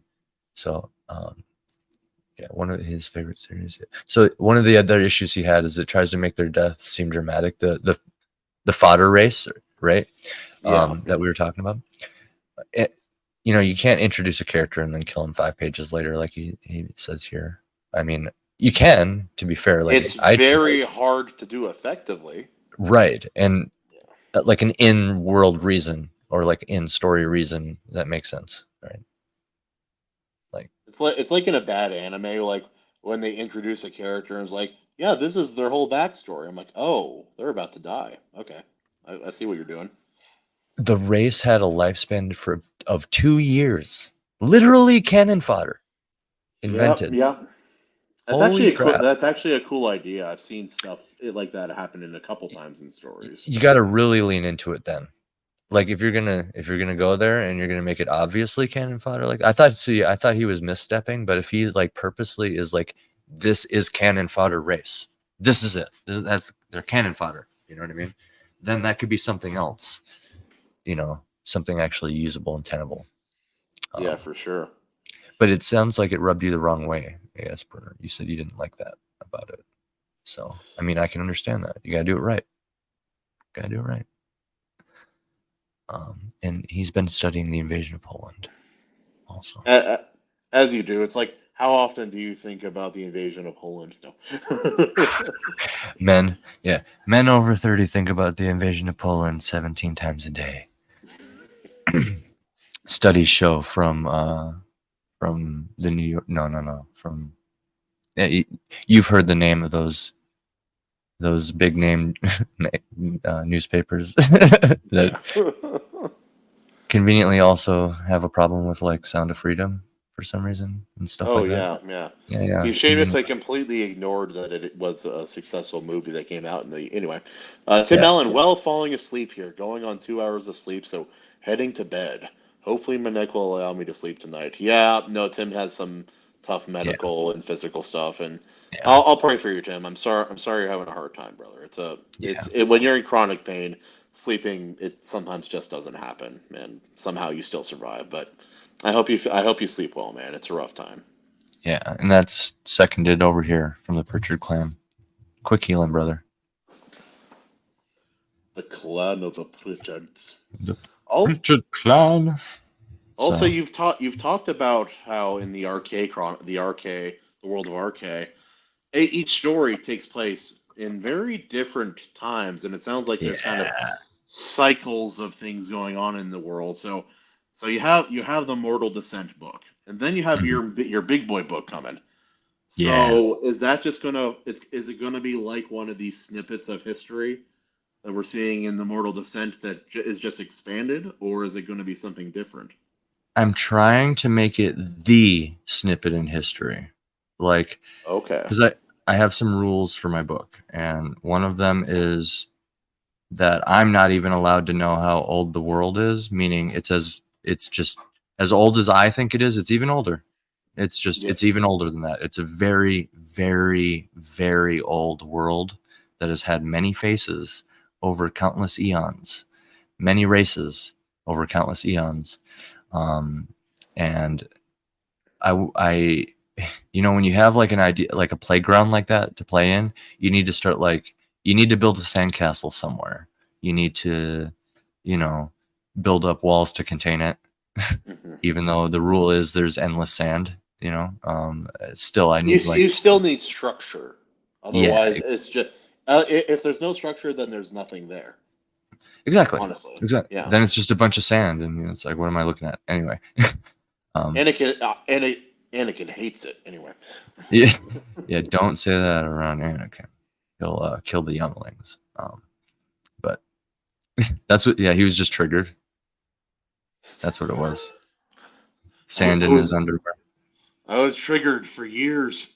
And He's it's like all those people out there. It's like, oh, he was so evil for that. Anyway, women's rights, right? yeah, Like, exactly. anyway. Yeah. So one of the when you have a planet that's that old, another rule I have for it is, half of the planet is frozen in an ice age. Well, like, is it that the world doesn't turn? Like, it doesn't rotate? Is that the idea behind it, or is it something I spent else? I spent a good amount of time, and there's no like, I'm not well versed in like cosmic theories and stuff to like go and find it at first, but you just dive in and start like looking around and try not to drown in information until you find stuff. And the best thing I came up with was, um, you could have a planet that's essentially tilted on its side. Because like I just Oh, started with like the the axis is off. right. So I started with the Earth, and essentially it's like it's stuck on its side. So it's like that's just because of in case I need any size references or measurements or hard science or anything, I can just reference Earth stuff. So that's obviously Yeah, where you start is with real life. yeah. Um, but if you tilt it on its side, and I believe I don't think there's any locking orbit. I'm trying to remember. Yeah, I believe it's just on its side, but still rotating the same way the Earth does. And it Okay. creates like a massive ice sheet that's constantly freezing and thawing at the same time because it's facing away From the at such a sun. dramatic. Yeah, it's such a So dramatic. is that part almost always in darkness as well? Or semi-darkness? Is that how that works? Yeah, I'd imagine there's totally dark places, but since the planet's rotating in whatever way it needs to create this effect, um, Yeah. it's the ice sheet's moving. So you get nomadic orcs that are essentially live on that ice sheet, Well, and they have to follow it. live like the old Native Americans Yes, like the grasslands, because like for yes. them they just had to follow the buffalo, but with this it's like the ground is literally changing beneath them, so they have to constantly move and go where they can. 100%. And that leads them in contact with humans who tend to like to build fortresses and stuff, right? That's we As you see. do as you do. Yeah. Yeah, that's like human nature. Like build a cool statue, build a big fortress. So like, you come in contact with them, you get raiding seasons, you follow the ice when it goes, and you pop up again whenever. and that gets ingrained in their culture. You get Like orcs. Okay. like a seasonal flu, but with death and orcs.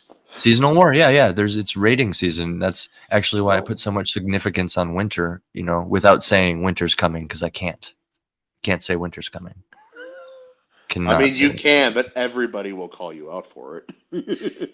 Even if it's totally innocent. Yeah, it's just what's gonna happen. So yeah, so I never say that. But yeah, there's a lot of significance on winter, and that led me to study a lot of symbolism with winter and stuff, and I found some cool real world lore with that and imbued it into the writing. That's fun, But dude. Like, did you yeah, did you look at like people who live in the Arctic landscapes of the world, like the Eskimos and the a little bit. The Inuits, and yeah, I haven't had a just chance to fully dive into orc culture because the closest thing I get is the story you've read, and they're leaving yeah, their yeah. homeland, and there's only like 20 of them. And they're very different in their snippets, and I like that all the art, like even the like especially the main arcs, like why the hell are we here? Also, where are we? Yeah, yeah, And it's like this old F has led us into the middle of nowhere, and then I'm like, oh, there's no way this could go wrong. Oh, yeah. This won't go wrong at yeah, all. yeah. There's no way this could go wrong. Yeah, dude, Oh, I thought of what it would be like to be on that original expedition of specifically with the Vikings that allegedly left the Kensington Runestone in Minnesota. and, and landed in America. Yeah, landed in America. Yeah. There's so much stuff that I kind of just believe that they did make it to America at least once. Hmm. I Yeah, just they I did. just do. They did. Yeah. They 100% did, but whether or not they made it to Minnesota is debatable, is the only thing. So, Hey, buddy. yeah, my boy just woke up. So if Oh, you wanna yeah. keep it going, I'll yell at the chat for a minute. Yeah. No, all go right. ahead. Thanks, Go take brother. care of the little buddy. Yeah. Yo. Also, yeah. So I like me. I'm not really a science guy. I'd like to know how it kind of. I'd like things to make sense scientifically if they can, but it's never been my priority, especially in storytelling. I just need to have some sort of explanation, even if it's kind of a BS explanation. So one idea I had for a fantasy world I was developing a while back. It's not one I scrapped the whole project there, but the idea that still stuck with me is the idea of a world where the earth doesn't like the world doesn't like rotate all doesn't continue its rotation, like it rotates and then something like magnetic magic bolt BS whatever stops it and it turns back. So there's an area of the world that is constantly hit by the sun, and others that are hit by the zenith of the rotation, and it's stopping and going back and forth. But then there's some areas where it's always dark, never sees the light of the sun, at least not the main sun. And so I wonder, I don't know if it could work, and I don't know what it would mean for that kind of world, but I always thought that was really fascinating. And like maybe there's a curse and that's why that happens. And then there are dark things on the other side that are unnatural and that's how they survive. And then it's like, oh, you have to break a curse, the curse that is causing the Earth, the planet not to rotate like that. Maybe there's a curse that causes it not to rotate because the planet is dying with one side not receiving any nutrients from the star. And maybe it's nonsense, but I really thought that was a fun idea. And again, it's like I don't think that works in a story like scientifically. There's a reason I can't write serious sci-fi. First, I'm not a science guy. Secondly, I like if I'm writing sci-fi, I want it to be fun because I don't I hate to say it, I don't feel like I'm interested or intelligent enough to convey do hard sci-fi like with hard set science and rules. Do I have any advice for new writers? Um, hmm. There's a lot of advice to give. A little bit of history for me, Dom, if you don't know me that well. I had an entire novel written many years ago, and my ex-wife at the time deleted it. So, first bit of advice, have more than one backup of whatever thing you decide to write. Secondly, it's going to be dog shit, pretty much, almost guaranteed. But you need to write it anyway. Write.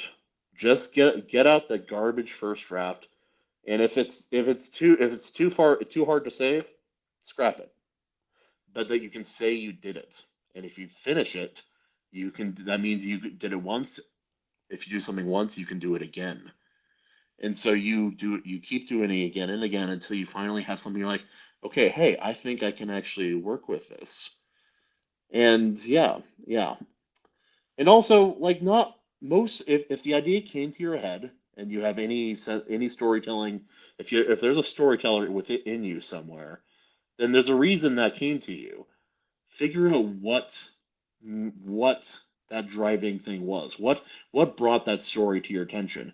Maybe the whole thing doesn't work, but maybe there's a part of it that you really need to bring with you into another story or refocus onto that one thing. Me, I wrote another story as more of maybe a short novella or a long short story years ago, a couple of years ago, and it was after my divorce, and it was called I called it Ruin, and it was based in a fantasy world that I created. It was about basically a kingdom being split in half, very reminiscent of my divorce, and it was mostly just to get out the demons that I had hounding my spirit at the time, based on the divorce and how malevolent my ex-wife was and still is. And so I wrote it, and it was so heart-wrenching for me to even consider. Like I couldn't. It wasn't. I realized that it's something I needed to write, but it wasn't something I wanted to share. So there's lots of reasons to write, but yeah, I'd say if you find yourself getting stuck while you're writing, that means you need to have an outline. If you find yourself spending all your time world building, that means you need to set that aside and just start writing. So different advice for different people who struggle with different parts. AS, you said 100% hard sci-fi is impossible since it's all theories and all theories are will be at least corrected in time, so we can only strive for realistic sounding sci-fi. I'd say that's mostly true, but and how do I explain this? Like there are people, like I'm not a smart guy, but a really, really intelligent person can it make a very complicated concept understandable to a normal person. Like anyone who doubts that, you need to read Michael Crichton. He puts so many ideas into his writing. The guy is so bloody smart. Like Congo, I read that book by him last year, or maybe the year before that, and that was one of my favorite books of the year. I had no expectation going in whatsoever, and that book impressed the hell out of me. As I understand, I'm also prone to that as well. So if you spend too much time world building, you need to just start writing. If you're someone who's writing and you find yourself stuck, you need to start outlining. You need to get a really solid outline. It depends. Like there's you basically two kinds of writers, and unless you're just a rock star right away, some people are. Um, but yeah, Michael Crichton, and then like there's Sphere, the book Sphere. That book is a trip, dude. It's a trip and a half. Thank you, Pritchard Pub. But yeah, no. The main thing about writing is that if you don't do it, if you don't write it, there's usually, like I said, there's usually two reasons. The first one is that you're someone who is trying to pans your way through it, and there's nothing wrong with that. But if you pans your way through it and you find yourself like, oh, I don't know where to go next. I'm kind of stuck here. I can't solve this problem. It means you have to go back to the drawing board a little bit and like again, really hammer out that outline. There's a lot of great books for that. There's one called Save the Cat. It's one of the better books on that kind of style. Also, one of the best I am convinced one of the best writing resources for people trying to learn how to write and understand writing on a fundamental level, like almost a scientific level. You need to go onto YouTube and watch Brandon Sanderson's college lecture series on writing. He's done it multiple times in different years. And the man, there's a reason he is as prolific as he is. The man is a writing machine.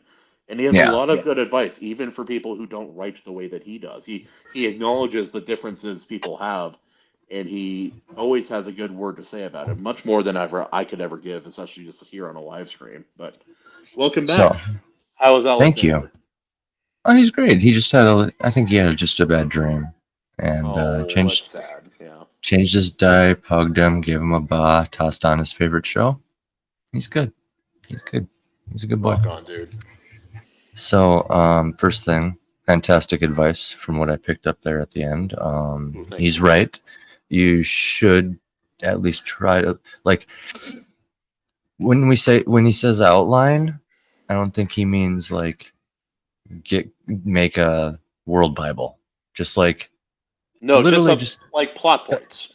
Yeah, just some guidelines, just a little something to follow, right? Just lists. That's a great place to start with anything. Fantastic advice there. And the same thing, if you find yourself world building too much, it might be time to pick a good point to start, because just start write dialogue, write a scene. Just even if it's made up, just pull it out of your butt.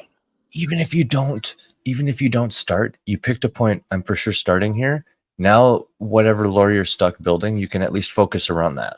Okay, what do I need for starting? How do I start? Okay, what do I need to build to start? Once that's built, okay, and then only build, what you need as you go. Only like if you're someone who's if you have eternal world building syndrome, you need someone to kind of kick you in the ass a little bit. You kind of just got to start, because you'll world build endlessly, and not only that, you'll world build things that are not pertinent to what you would be writing anyway.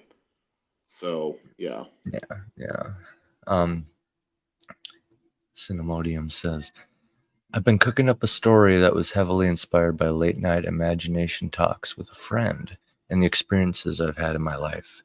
He says that I personally, AC, has received some of what the story is about. And I know what he's talking about. So we were talking about vampires earlier, and he actually laid some of his story on me. It's a little vampire related. And I was wondering if he would mention it. I was going to mention it maybe, if you didn't, buddy. But that's kind of ironic, right? You're in the right place. Oh, that absolutely. being said, yeah. I'll talk about my vampires too on RK. Well, since we're like, I wondered if there were any vampires in RK. Yeah, it's so there fascinating. are. Vampire, a form of vampire has been in storytelling for almost forever, pretty much. Yeah. In some form or fashion. Yeah. To be a vampire, in my mind, all you really need to do is like feed off, like, I don't know, siphon something from another living creature. So like a wood tick is a vampire in my eyes. Like people who like literally just complain all the time and like are just so negative. You know what I mean? Like, the type to the point where they are draining the energy out of the room. They're literal energy vampires. It takes a lot to do that to me, but if someone can do that to me, then I'm like, you have a problem. Life is miserable for you, and you make it miserable for other people. Right.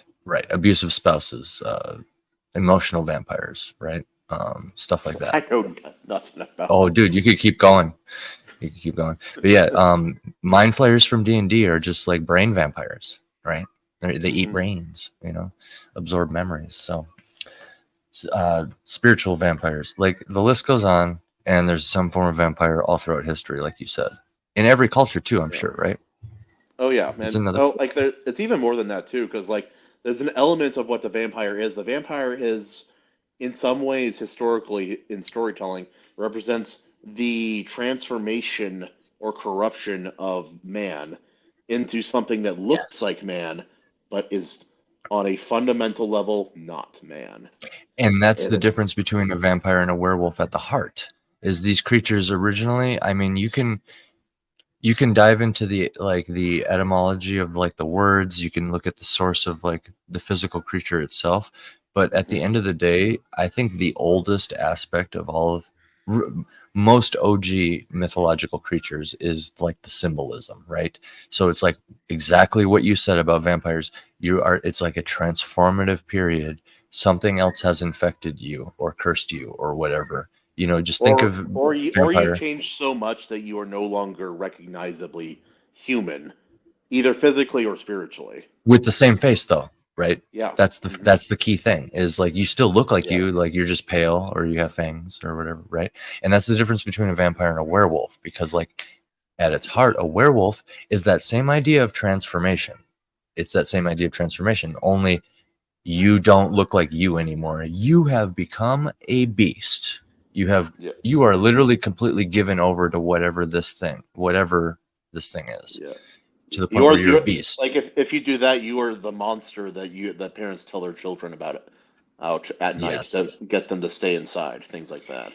Right. And now you can start to see how like two very similar things that look very different with similar ideas are actually quite different when you get down to the symbolism too. And there can be powerful reasons for people to specifically have like a vampire character or like a werewolf adversary or something in their story, or I think it's even part of why Frankenstein the book was so effective, Mhm. was because there's this character, like he was kind of the opposite. He was someone who was fundamentally he was fundamentally human, but he looked like the monster that people would tell their children about at night, and it shaped so much of that story.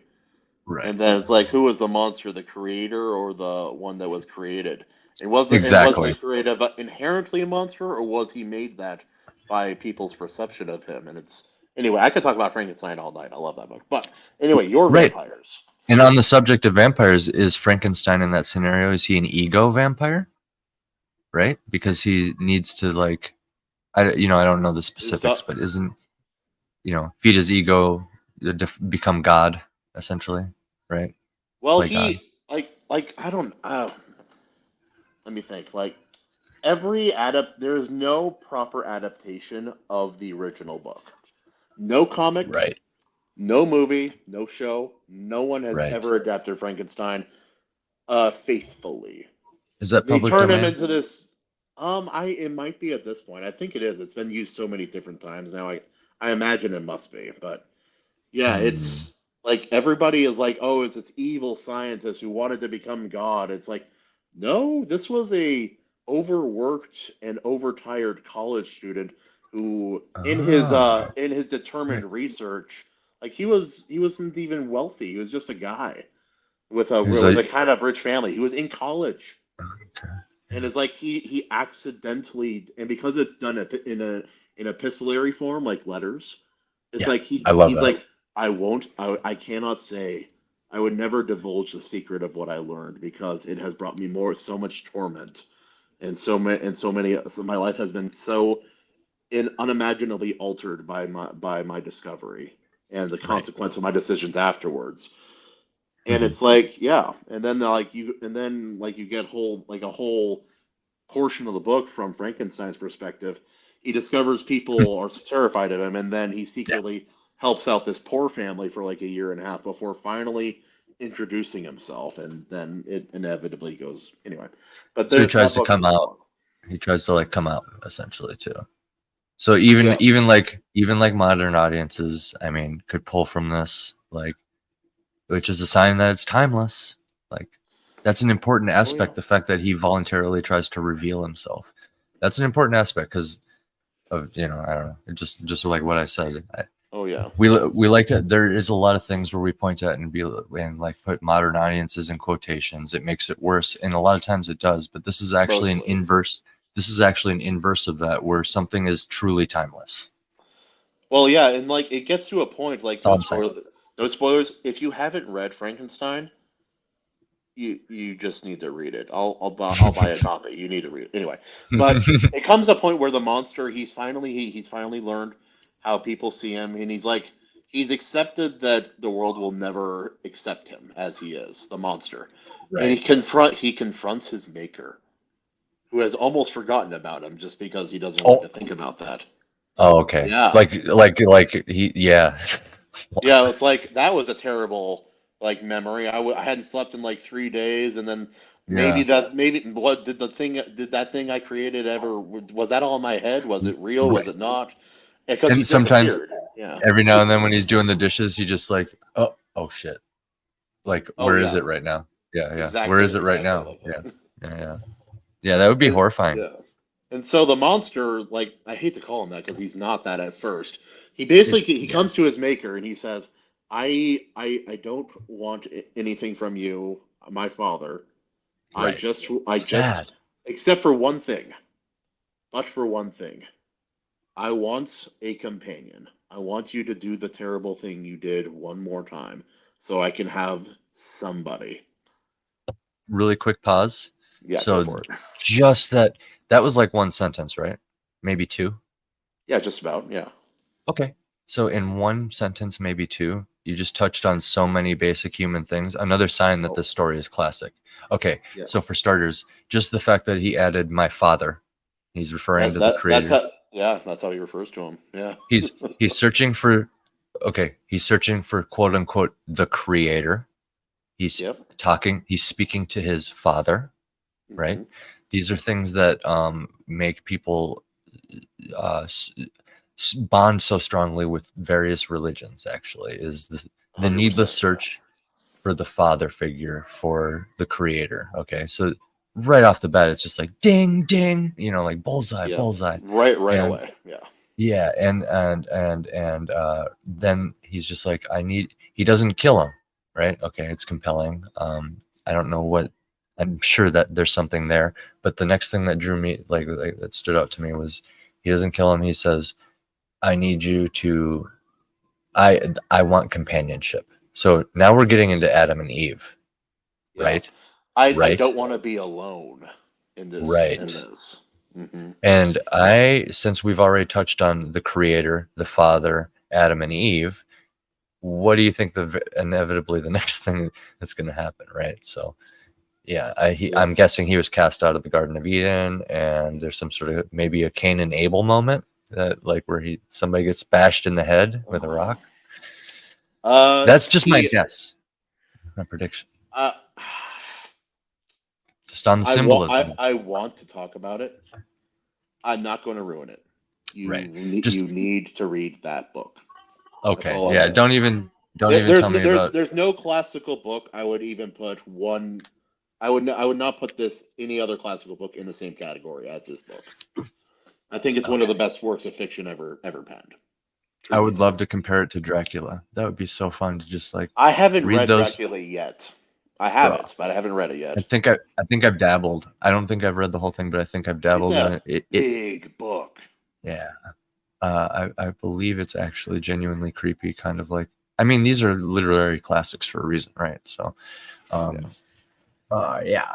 Anyway, that was Vampires. some Okay. awesome, that was some awesome lore though, It from a was. It classic. was. And we all got to see in real time, like some dope symbolism and some awesome Oh. reasons why that's a timeless thing, which is a valuable thing for an author to know. Hmm. Timelessness, like, so. Yeah, we can. Do you want to just go right to the vampires? The races. I could tell you. I will answer AS's question, and then yes, I want to hear about Yes. RK vampires. AS asks, "Have you read Monte Cristo?" I have. I love the movie and I love the book, and they are very different. Oh, damn it. Well, that Very, answers my very question. different. Yeah. That answers my question. I was gonna say, how faithful was it? Is it Iron Both. Age compliant? They both are. Oh, oh, Yeah, okay. they They're both both. are. Oh, they're just both cool, or Uh, they're both. they're so. I might need later tonight. I can read you a quote from it if I can remember it. But it's one of the best quotes I've ever heard in a story. Maybe one of the most badass quotes I've ever heard in the story. But yeah. It's sick. Yeah, yeah. No big deal. It's only the greatest. Holy shit, dude. Way to just like, okay. Well, I'm gonna hurry up and just talk about my shit so I can Yes. hear that fucking quote. Tell me about those suckers. All right. So, oh, sorry about that. I forgot to mute. Yeah. My ideal vampire. One of the rules of RK is realism, right? So I really wanted to have this exaggerated traditional, like traditional fantasy is so exaggerated and seems so magical and fairy tale, right? Like there's Hmm. the Feywild and like the, you know, like the Underdark and like all kinds of like, there's always another dimension, the dimension of fire, it's Yeah, just yeah. fire there. There's nature spirits and there's other races that are also bipedal and speak English. It's all good. No. Right. So that's like pretty intense, right? Like Hmm. that's like Marvel, like infinite universe kind of getting on, like, I mean, yeah, it's finite. You can just, I don't know, draw a shape kind of like D&D does, and then just like at every intersecting point have a different dimension or whatever.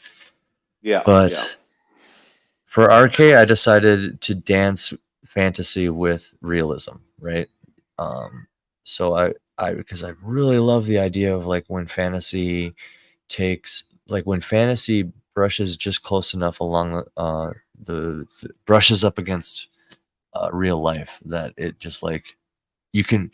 I feel Hmm. like it really delivers another layer of immersion into it, and if I Fiction exaggerates in a way that like nonfiction tells you that can reveal truths about the past. Fiction can reveal the truth about yourself. Yes. Yes, and that's what I always did with my music too, actually. Fun fact. It's like my lyrics are pretty introspective, or I mean, I was young or angry. So I'm either like angry at like Both, a both, person, both. yeah, or introspective, or angry, yeah, angry at myself, right? Introspective. So anyway, uh, um, yeah, so it's I like might need to have you send me some lyrics for some of your songs. Because I'd love to. Yeah. when you get really growly, I can't understand what you're saying sometimes. But I really like it. But I can't always understand. My ears just don't understand lyrics, man. It's no one's fault. It's me. And every step of the way, I always favored tone over diction when I was developing it. And it wasn't until I Yeah. actually started recording professionally that I actually started focusing on diction. Thankfully, it was mostly developed by then, and I could just think about that. But like, yeah, you'll hear in the upcoming Tempered record track. I'm so excited, dude. Yeah, that's all fresh. Like I retract it like all fresh in my house. You know what I mean? In my freaking closet, I recorded that. So, um, yeah, you'll hear the diction there and the difference. Hopefully, you'll be able to understand some stuff. But yeah, I'll send you Yeah. whatever you want, man, for sure. It'll sound cool, man. Anyway, So, so yeah, your vampires brushing up realism with fantasy. yeah, yeah. So How did you balance that in your world? you got vampires, right? That's the fantasy. Is it a disease? Is it a And magic exactly. thing? So that's the Oh, thing. That's the thing. It would definitely be more of a disease or something non-magical. I actually don't necessarily like the idea of a cursed vampire. I always favor disease vampires. In my mind, an ideal vampire is a sentient zombie. It's the next stage up in my well, mind. zombies and vampires in that way come from the same thing. Yeah. But it depends on how you do your vampires. If your vampires if it's like a disease or if it's like another race or another form of sentience like zombie, then you can do that. But if it's like demonic or magical or a curse, you can never make those characters believably good. You can't. Oh no, It because goes they're against the very nature. It's like if they are tied to like the satanic, they're cursed. there's an inherent evil and malevolence and parasitic hunger that can never be believably taken away from them. So It's that like if there are good vampires in your world, you have to do it in like the way you've described. yes, yes, yes. And I think I'm saving the woo woo, for lack of a better term, for my sci-fi world. I think I'm going to save Oh all the yeah. woo woo for the sci-fi, right? And that's the dance. That's that. That's that dance with realism and fantasy that I just Hmm. described. I'm going to do the same thing with my sci-fi world, I think. So with RK, there's the dance going on between realism and fantasy. It's as old as it needs to be. Half the world's frozen. You got, like I said, I started with the foundation of traditional fantasy. like high fantasy, name all the big names. I'm gonna start there, right? It seems like a good place to We start. got lizards. We got Yup. orcs. We Got got people orcs. with sticks and magic shit. We There's got dwarves, zombies. It's not a big deal. zombies, vampires. We got fungal zombies. We got normal zombies. What do you want? We got vampires. We got an underdark. Somebody We out got there, it I heard you. all You in said it. underdark. I heard you out there, right there in the front row. You said underdark. We're gonna build a Herman. wall Hey, between Herman. here and the Thanks. underdark. Herman, thanks for hanging out, man. I appreciate it. Yeah. Have a good night, brother. Edge out. Thank Edge you, out. man. Seriously, you Yep. rock. Gotta Buy my trim book. the bushes. Anyway. Buy my book, Edge. Buy it. Buy it. I know you're still there. Anyway. Buy the book. Buy the book. What makes fantasy fantasy? This is a great question. I was just talking about this. Probably on the stream. Was it on the stream? Oh man, it was somewhere big. Maybe I mentioned it on Royce's stream or something, like somebody else live streaming. But dude, everything is fantasy, right? And if you want to get into subgenres, you need to. Oh, it was James Craik. I was talking to James Craik about this because he was telling me that he finds it hard to categorize some of his books, like specifically Infinite Money Glitch, because it is a sci-fi, cyberpunk, whatever you want to call it, sci-fi like situation happening, but the game or whatever that the characters are in is like fantasy, right? So you can extrapolate from there. I digress. Yes. Basically, it's all fantasy if you want to generalize it, right? It's like saying rock music or even just music, right?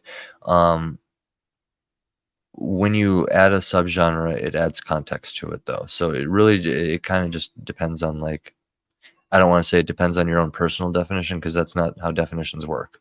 But there's the more you categorize it, the more you unnecessarily like it. Once you start getting into the like if you take like death metal and then you say like ice head death metal versus red hot death metal, I'm like, at that point there's a level of subjectivity to it. So okay, and here's what I was getting at with Craik, because I was like, I made a cheeky joke. I was just like, oh, I just made up a genre. I made a couple genres up, actually, and I was like, you could just label it as like cyber fantasy. What? Yeah. Cyber fantasy. Let's go. But then you and the 12 other people there can just buy each other's book, because it's like it all works like hashtags now, unfortunately. So really, like, if you want to generalize, it's all fantasy. Technically, it is, and probably should be labeled as such technically, if you want to be real. But like, Craik should probably just say sci-fi. At the heart, it's a sci-fi. And he could say dystopian as well with some of his. He could, yeah, 100%. But like, subgenre your ass off, because you do gain accuracy with each tag.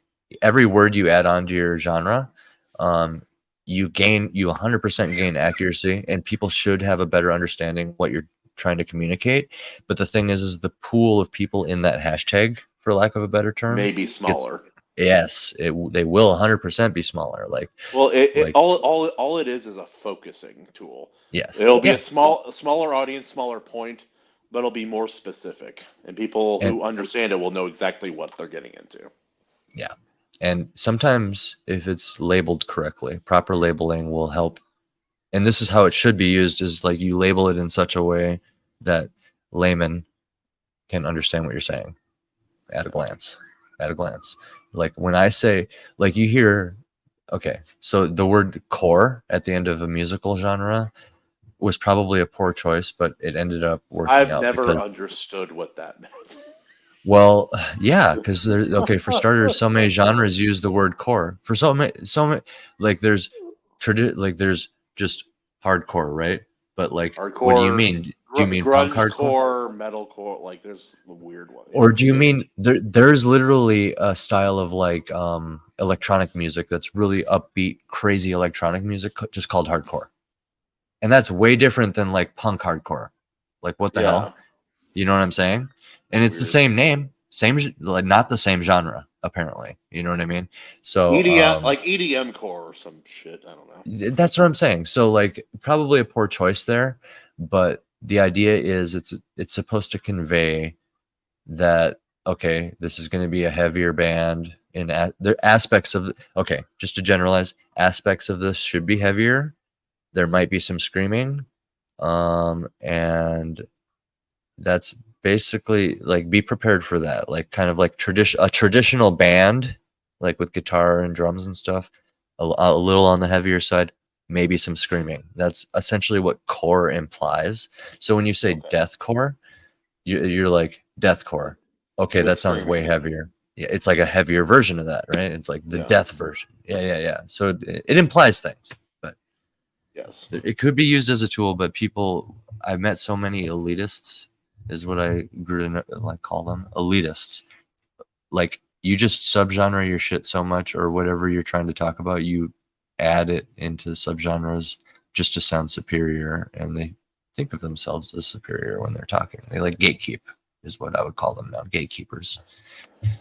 But they, come off condescending, when they're like, oh, that's actually called progressive poop core. You know what I mean? It's not metal, bro. Yeah. It's not. Where's the metal, bro? It's not called metal, bro. I'm like, there's melodic and symphonic metal, brother. What do you mean? There's lots of different kinds of metal. Exactly. And they like to, and they'll flip it on you too. If you're being too precise, they'll flip it on you and they'll be like, it's all metal. And if you're just saying metal, because they're confrontational people, right? If they're like that, then yeah, they're just assholes. Yeah. That's what I call them. We've seen them all come out of the woodwork. We've seen them all come out of the woodwork in the last I'm sure you have, especially because like you were in the industry and you actually. People used to hide that. Yeah, people used to hide that shit because it's embarrassing. You're kind of a prick, when you act like that. But now they kind of like wear it on their sleeve, and they're just like, no, I literally think this group of people is better than this group. It's sad. But back to the vampires, my friend. Yes. Yeah, I would do like a disease, and there would be like zombies, and I also have, as I mentioned, there's like a fungal zombie because I really like cordyceps, and the only thing stopping cordyceps from infecting us is I hate it. I hate cordyceps. the only thing stopping it. The idea I dislike. The idea, like yes. It sounds uncomfortable, kind of thing, or like it sounds cheesy. The idea creeps me out. Okay. I dislike it for that reason. Oh, there's a scene in my book you're gonna love, brother. There's a whole mushroom forest for you, and not like Keebler Elves mushroom forest. Not like yeah, not like Alice in Wonderland. Yeah, it's very much like if there was a mushroom forest in real life. So more like there's mushrooms instead of like there's mushrooms, bro. Like no, there's something weird. Like these mushrooms are taller than the trees. It's like they're blocking out all light. Why is there no living things here? Did something move in the tree? Why are all the birds watching from the top of the trees and none of them are coming in here? Mushrooms are closer to animals than to plants. Yes. In the way that I hate that. I really dislike it. Yeah, and they can communicate because it's all one organism. So you chop a mushroom over here and it's probably the same mushroom on the other side of the forest because they're connected underground. And it said ow to the other one, or it's literally the same thing. I dislike it. I dislike it. Fascinating stuff. Fascinating stuff. It's horrible stuff. But yes. Yeah. Hard to breathe. Hard to breathe in that forest, bro. I really enjoy those scenes, and I had to like force myself to get through it because I could have just wrote an entire book where they're lost in the forest, man. That would be a depressing book, but dude, you got to look up that. You got to do that, but then if you want descriptions, like you could go even worse and like look up people talking about like their stuff about the Congo. Yeah. Like you ever read about journals of people who have gone through the Congo? Dude, it's the wildest shit I've ever heard. So and some of the Amazon as well, but yeah. my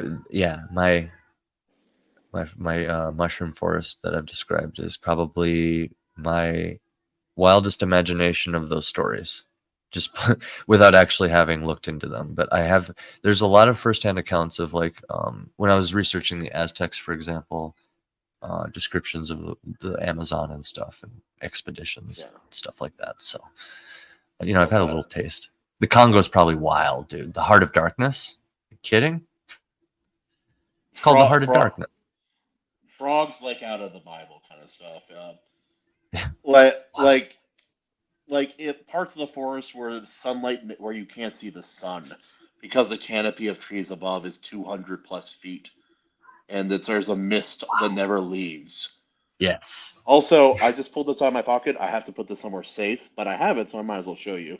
I don't know if we'll be able to see it here, but this is a little button-sized piece of whale tooth ivory that was scrimshaw from my grandmother's shop in the Whalers Village, and it was it was a beautiful piece. Like, you can't even see it, but like all of this is etched and then inked by hand from like the 1960s or 70s. That's beautiful. Yeah, no, they did it with color too. The back in the day, my grandma and my grandpa helped start the Whalers Village. He found out where to get the skeletons. They ordered like 500 pounds of whale teeth and all this other stuff, and it's like now she still has a bunch of that stuff, and she has a boat where each individual plank in each part of the ship, except for the sails, is made of ivory and was carved and then fit together as a. I'll have to show everybody someday. It's insane. The ship, the boat, the boat. Yeah, the boat. It's like. Dude, you're kidding me right now. That's literally. No. Well, you read the story. Like yay long. Yeah. Wow, that's like what the orcs make their boats, their flying boats out of. Yeah, I know. That's what made me think of it. Yeah. You actually thought, oh, okay, sick. I'm glad you caught that. Yeah. I'm like, oh, that's like my grandma's boat, but big time. Yeah. So Dom says he has to slumber for work. Thanks for stopping by, Cinemodium. You sleep tight, brother. Hell yeah, brother. Appreciate it. And A.S. Brunert. My story's fantasy, but it lacks all the tags. No magic, mysticism. It's set in a world of my own devising, though. Right. So, like, as soon as you have a different world, it's immediately fantasy, right? And fun fact, creating your own world, that's a trope, technically. So don't let anybody ever say that tropes are inherently bad, because a story is a collection of tropes, or at least a genre is a collection of tropes. So, I mean, like, in order to not have any tropes, you would have to tell a story that's like nonfiction or something. Like, and that gets tough too, because there's a lot of westerns. Western is basically fantasy. Yeah. Most of them, yeah. Yeah, because to write a realistic Western, it would be unrecognizable to most Westerns that we've seen and read. Yeah. I mean, yeah, for real, dude. It would kind of be just like a survival, right? AS, what I'll say is this.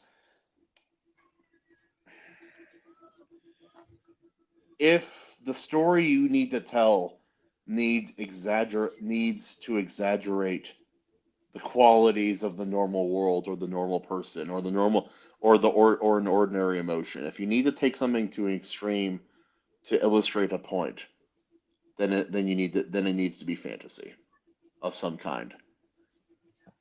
If it's not history, it's probably fantasy in some way. Yeah. And I mean, the big ones are like epic fantasy, right? But high fantasy kind of dilutes that. It's like a split party, right? And then you got urban fantasy, but then like YA fantasy kind of dilutes that a little bit. You know what I mean? People don't know where to label these things, and some of them are kind of the same thing. But like, how do you label Watcher of the Damned? Right. Hell if I know. That's up to her, man. Romance, you could say that. Western, you could kind of say that. Dystopian, like sci-fi, kind of fantasy. You get like all of these kind of work. They all kind of apply. And, And So, I mean, if you have your own world, then it's probably some sort of fantasy. That's a great way to just like, yeah. And yeah, if you have your own world, it's for sure not history, you know? So, Oh, there's a lot of history books that might as well be fantasy as well. yeah. I actually swooped up, I retained it's just like probably just the most washed out, watered down version. But I actually have a textbook of American history in my house. I actually own an American history textbook, like from school. I have a couple of those too. I might get rid of them because I think they're mostly bullshit, but at least partially. But Right. unfortunately, I keep a lot of books around though that are like pretty wild. So I mean, just having it as a reference, there's probably a lot of true in it, even if it's not accurate, if that makes sense. Like there it is on the there it is on the map, but that's not exactly where it is, kind of thing. yeah. It's like, hey, here's this thing. We're not going to give you the right context to make a proper conclusion. Exactly. But, yeah. Well, we're not gonna say what else was happening in the world. Here's the Emancipation Proclamation. Surely all the slaves were freed after that. No. Next subject. Next subject. It's like American exactly. history. Discovered America, Revolution, slavery, for real, and then World War II, and that's dude, all the for history real. that we need to learn, dude. We skipped World War One, bro. We didn't even skipped care about it. We didn't talk about it at all. What the? Like they're like, there was a Great War. Anyway, let's talk about World War II. These Germans were bad. These white people over here were really bad. You want to talk about Nazis? Yeah, we're going to talk about Nazis. Oh, you mean the National Socialist Workers Party? No, but they were Republicans, right? Yeah, or conservative, right? Yeah. Don't let. I mean, there's probably aspects. Let's maybe aspects, but yeah, look at the name. But anyway, there was an ass in there for sure. But yeah. So, do you have vampires in your world? For sure. Not traditional. There are forms of it. In fact, are they cursed? Nope. In this fantasy world, vampires are. It's an alien virus, and it's something that came.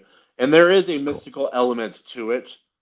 But yeah, there's a couple of characters that have a form of it contained in them, in a way. Like, I'll say the spoiler. I don't mind telling you and like whoever's still here. Leaf on the Wind.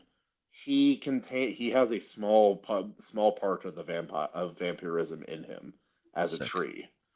Yeah. And so when he has his full memory or his full capabilities, in a way I won't spoil here, there's a part of him that can just like reach out and just drain the life and blood and essence out of anything. And it's very OP and very horrible, but that's not who he wants to be. And there's symbolism because he's like a tree person. Yeah, he's a giver of life, and in one incarnation of his life, he was kind of a fruit tree, and so he gave life, and so he doesn't want to live as something like that anymore. There's so much I want to get into that, but probably very loving. No, dude, this is why we're here. I love it. Lore stream 2024. Let's go. I want to hear about your vampires because we started it like 45 minutes ago. I think we can get to it now. Yeah. Well, pretty straightforward. Something like that, some sort of disease.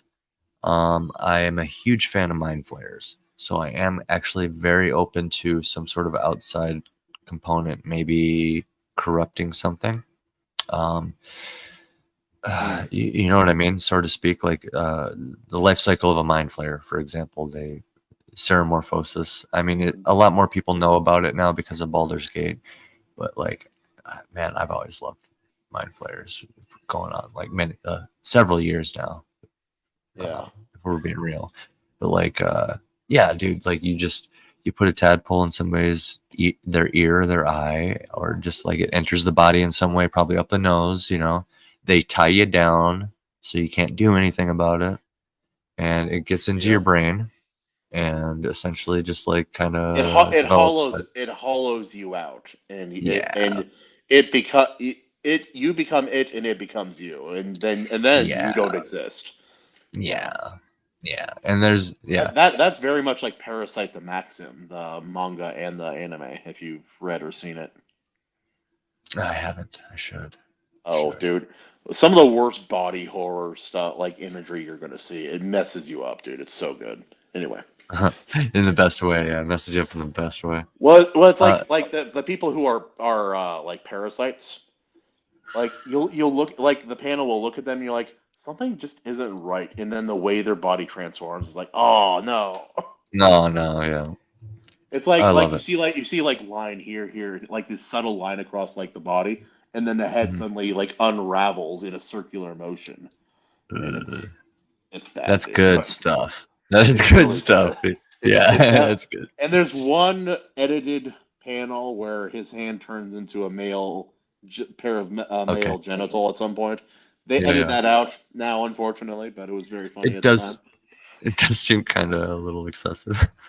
I It don't it was understand. it was it was making a point. It's Japanese anyway. Yeah, yeah. You gotta. You gotta. Oh, Japan. Anyway, Oh, Japan. Oh, you. Oh, you. yeah, Just don't leave our. Leave our kids alone with that, and we're happy. We're all good here. That's all. That's what it comes down yeah, to, really, with anything. Is like, do you. Don't talk to my kids, yeah, kind of thing. Yeah. pretty It's much. kind of. Yeah. It's So kind of what it comes to. how are like a lot of stories with vampires? It becomes all about the vampires. Mhm. Are they a small part or a big part of some of your stories? There's currently none in Mortal Descent, None in and Mortal Descent that I could see. So right. I didn't. I'm like, unless it's really well hidden and I just missed it somewhere, it's possible. But Well, I wrote everything in such a way where I was trying to deliver it in such a way where I could like come back to it, like because I okay, yeah, I anticipate some sort of spin-off in some way, because that's part of this. The purpose of the book too is I kind of wanted to gauge what people are thinking from me. Like, okay, what do you want to see in RK? I'm gonna have my novel regardless, but like, where should we go with some of this stuff? You know what I mean?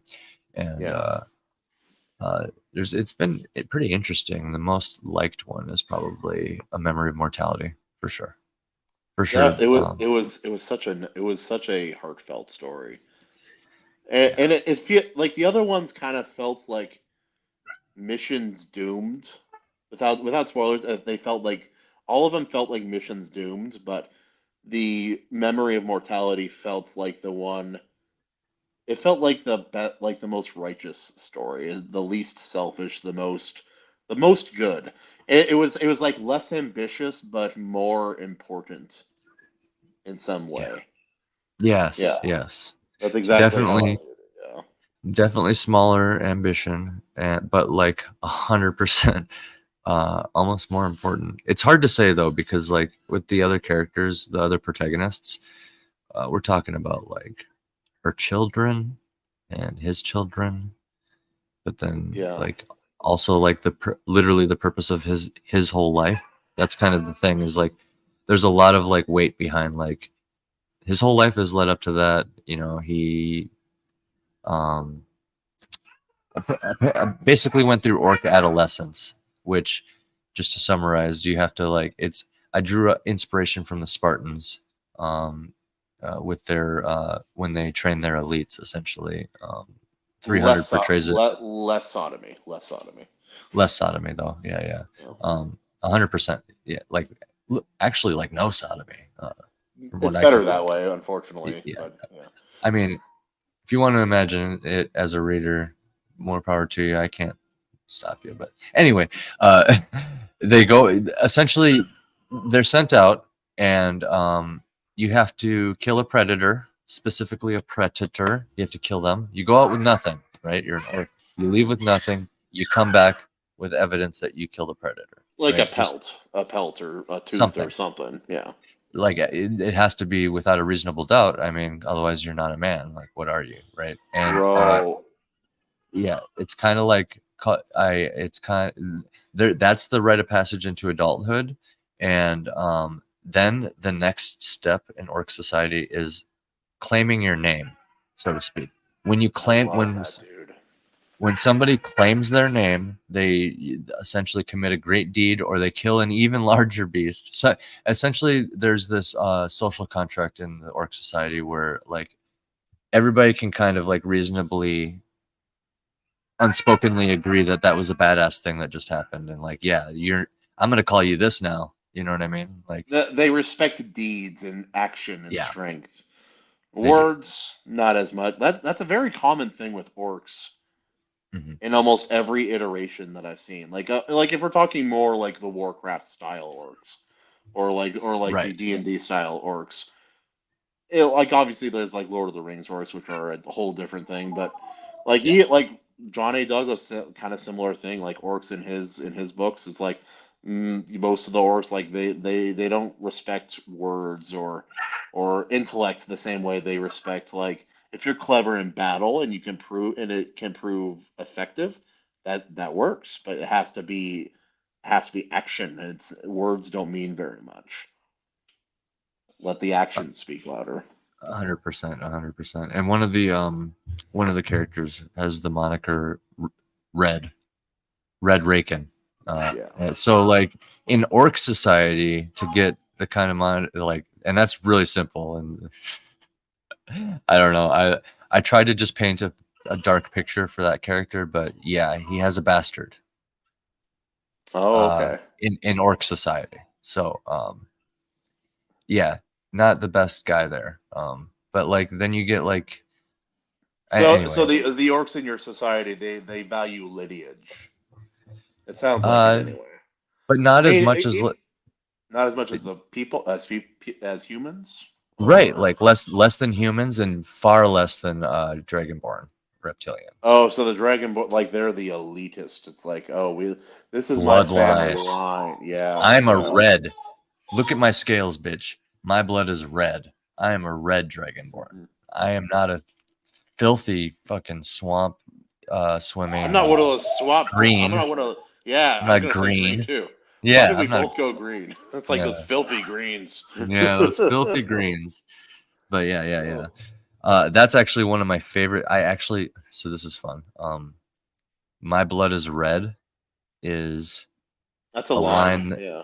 That's a line from Drathus the Bonebreaker. He is the signature dragonborn from my novel. He's a red Oh, dragonborn. He's a red dragonborn who used to be oh my god, I'm so excited.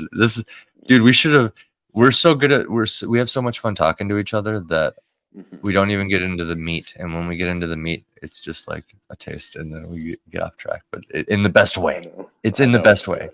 Yeah. Of course. So Drathus the Bonebreaker, he was a barbaric war chief. He unified all the red clans under him, and Okay. he threatened humanity to the point where they got scared enough to make a deal with him. Stop me if this sounds slightly familiar. So It it does kind it it worked out better for him than it did for the other Drekethans, or yeah. of. And yeah, you can see where they would get ideas for this based on mortal I can descent. see history repeating itself a little bit. Right, right. So, long story short, he makes a deal with the humans to conquer more of his own kind, to essentially unify, quote unquote, more tribes. But we all know what happens when unification, comes through. So, I mean, whatever. All good They, things. yeah, the humans, of course, let it happen, and then they backstab him, imprison him, enslave him, sterilize him by cutting his tail off, and Yeah. consequently marking him as a slave forever by doing that. And That sounds like a horrible like other lizard characters had that happen. I was like, that sounds like a horrible thing to do. It's like another limb. It's like how you balance and move around and yeah, dude, yeah. yeah, and that actually, I touch on that a little bit in the novel, where it's more feasible to, you know what I mean? Yeah, yeah. Drathus actually has his own point of view chapter. So we get in Drathus's mind. There's an orc in there named Crush. We get in his mind for a chapter. He's the only orc in the entire book, unless you count goblins as Oh, orcs, which they kind of absolutely are. not. Oh, They absolutely kind of yes. are. Yes, yes.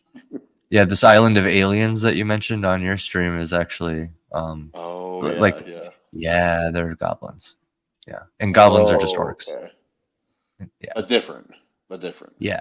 So this actually, so you mentioned it's a lot like Warhammer and Warcraft lore with the orcs, and you brought up John A. Douglas, and he's like, a Hmm. lot of orcs are like that. Well, now you're seeing the tip of another iceberg in my world building is you know, traditional fantasy comes with traditional tropes. Traditional races come with their traditional tropes. So all I simply did is took the things I loved about all these things like that I've already been into and stuff, but I Yeah. put my own real world logic to it. You know what I mean? And that makes it Uh, very, yeah, and it gives its own flavor. yeah, and then you get my orcs, you know, and then you get my humans and my, you know, reptilians. Um, so yeah, I to populate a world like this, I like to think that we could trace it back to one thing, right? And for the Dragonborn, it would be like dragons, right? They descended from Hmm. dragons, right? Maybe this isn't canon yet, but like this is kind of like where my mindset is kind of going towards, right? And humans, right, descend from something, um, an ape, right? They are an ape species, and if you have an example of reptilian life and ape life, you could say that like an orc. I'll say mammalian life, right? A mammal. Yeah, mammalian life. Yeah. Yes. So an orc would just be like an offshoot of that. Yeah. So So like, there's a orcs common ancestor if you go back far enough, is the idea. and then put them in the Arctic and live that way for millennia, and you get orcs over as long as I need it to be, right? Yeah. So Yep. As long as it needs to be. yeah, I was also gonna say, like, go back far enough and this turns into like Godzilla versus Kong. yeah, dude, with the That dragon would already, that the that would dragon, be, the bro. You need to have like a cave painting in like a short story. It's like where they find like a giant dragon or lizard facing off against like a giant ape or I something. Like smell just. I smell an RK Chronicle, Kahuna. I smell an RK Chronicle. Like this time when the world ended. Nuclear breath. Yeah, yeah. Oh, also, Dude, for the orcs, you know how they have to go out and like kill a large beast, like to kind of become a man and a warrior and all that jazz. yeah, yeah, You need yeah, to have one of them kill like some legend of one that killed something unfathomably difficult.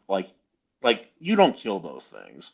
Like a giant, like maybe like a giant leopard seal, or like or like a water serpent, or something that like they shouldn't yeah. have been able to kill. Like Like they you need to can't. Yeah, have, how would they yeah. do that in that environment? Yeah, yeah, yeah.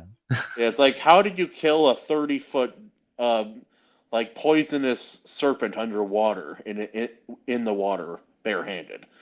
Like, you need to have a legend of an orc like did that at some point, because that, He'll be my cool orc factor. Beowulf. He'll be Yeah, that would be my dope, orc dude. Beowulf. Yeah, yeah, Oh, dude, you could take it further. Like, if he's an orc Beowulf, he could kill like one of each of the most dangerous like legendary creatures in the land before coming Com- back. combine Hercules in there. The Yeah, yeah, labors. the Yeah. labors. Yeah, Yep. give him the Yep. labors. Yeah. So he's oh my god, dude! You just made a dope new RK Chronicle with me here. I know, dude. It's good. It's so good. Hercules, dude. Hercules plus Beowulf. Beowulf. That's sick. Heracles. Yeah. And in Orc Society, he's collecting predators. And I mean, like every orc leader, seriously, if you're paying attention, every orc leader has some sort of crown of predator teeth. I did notice that. Yeah. They very much like to collect predators, even if it's just a bunch of bear teeth, like the biggest Oh. bears, or maybe only the black ones, or like only the white ones, or only the ones with horns. How about bear horns making up their entire suit of armor? You know, it's just all bear horns. And they Yeah. killed them all. You know. Or maybe there's like some sort of like what like walrus tusk kind of stuff or something. I don't know. Right, right. And that's Yeah. how my orcs get down, and I absolutely love it because they're also absolutely enormous. I can show you some. I'm going to show you some AI. How big? Yeah, like it's not clear in the books because like in the orc story, you're mostly seeing the orcs from the orcs' perspective. So you know like well some are larger than others, but you don't really know how big they are, especially like compared Right. to a person. Yeah, they're enormous. They are enormous. So Like like 8 foot, 9 foot tall. Is that kind of the vibe we're getting? I'm thinking like knobs from Warhammer. So like the ones that are bigger than just boys, the big ones, Yeah, yeah, like the big ones. the seasoned ones. Yeah, Yeah. Um, this is a because pretty because good. in fantasy and 40K, orcs just get bigger as they fight and get older. So yeah. Yeah, exactly. And right here, this is. Yeah, yeah. Um, as I said, that most of them have like gray skin, but you do get like shades. You know, you get different shades, just like humans. Yeah. So there are some greener sallow ones. The king in the story from Mortal Descent is actually like has sallow skin, which is like So slight, like a touch of green, like kind of yellowish, right. greenish. Yeah. Yeah, so it's implied there. Right? You can do that. So, but let me pull it. Where, window. Okay, there it is. Boom. Now I gotta come back to the stream. Sorry, I'm trying to get this No, right. it's tricky. It's tricky. Yeah. Yeah, there we go. If it'll, can you see it? I don't think you can see I can see a beautiful black. It's a black it. orc at midnight during a new moon Oh man, on a how starless about night. how about There that? you go. That's a There it is. boy. That's There a it brother. is. Look at that. I think Yes. that's beastly, dude. So this conveys the amount of like muscle. They have very broad necks. The arm length is pretty much there. The leg thickness and everything. The tusks I would like to be bigger. And they have hairy arms. They're hairier. They're Oh, okay. like So well, yeah, yeah, less yeah. hulkish and more like gorilla-ish. Yes. So like yeah, make a human more hairy to the point where it makes sense that they're in the Arctic, right? So his beard here and his hair and all that makes sense, but you could also have it kind of like go down in tufts down the side of his neck and then like thicken up and on his forearms and maybe even come Like onto his really, really thick through the chest too.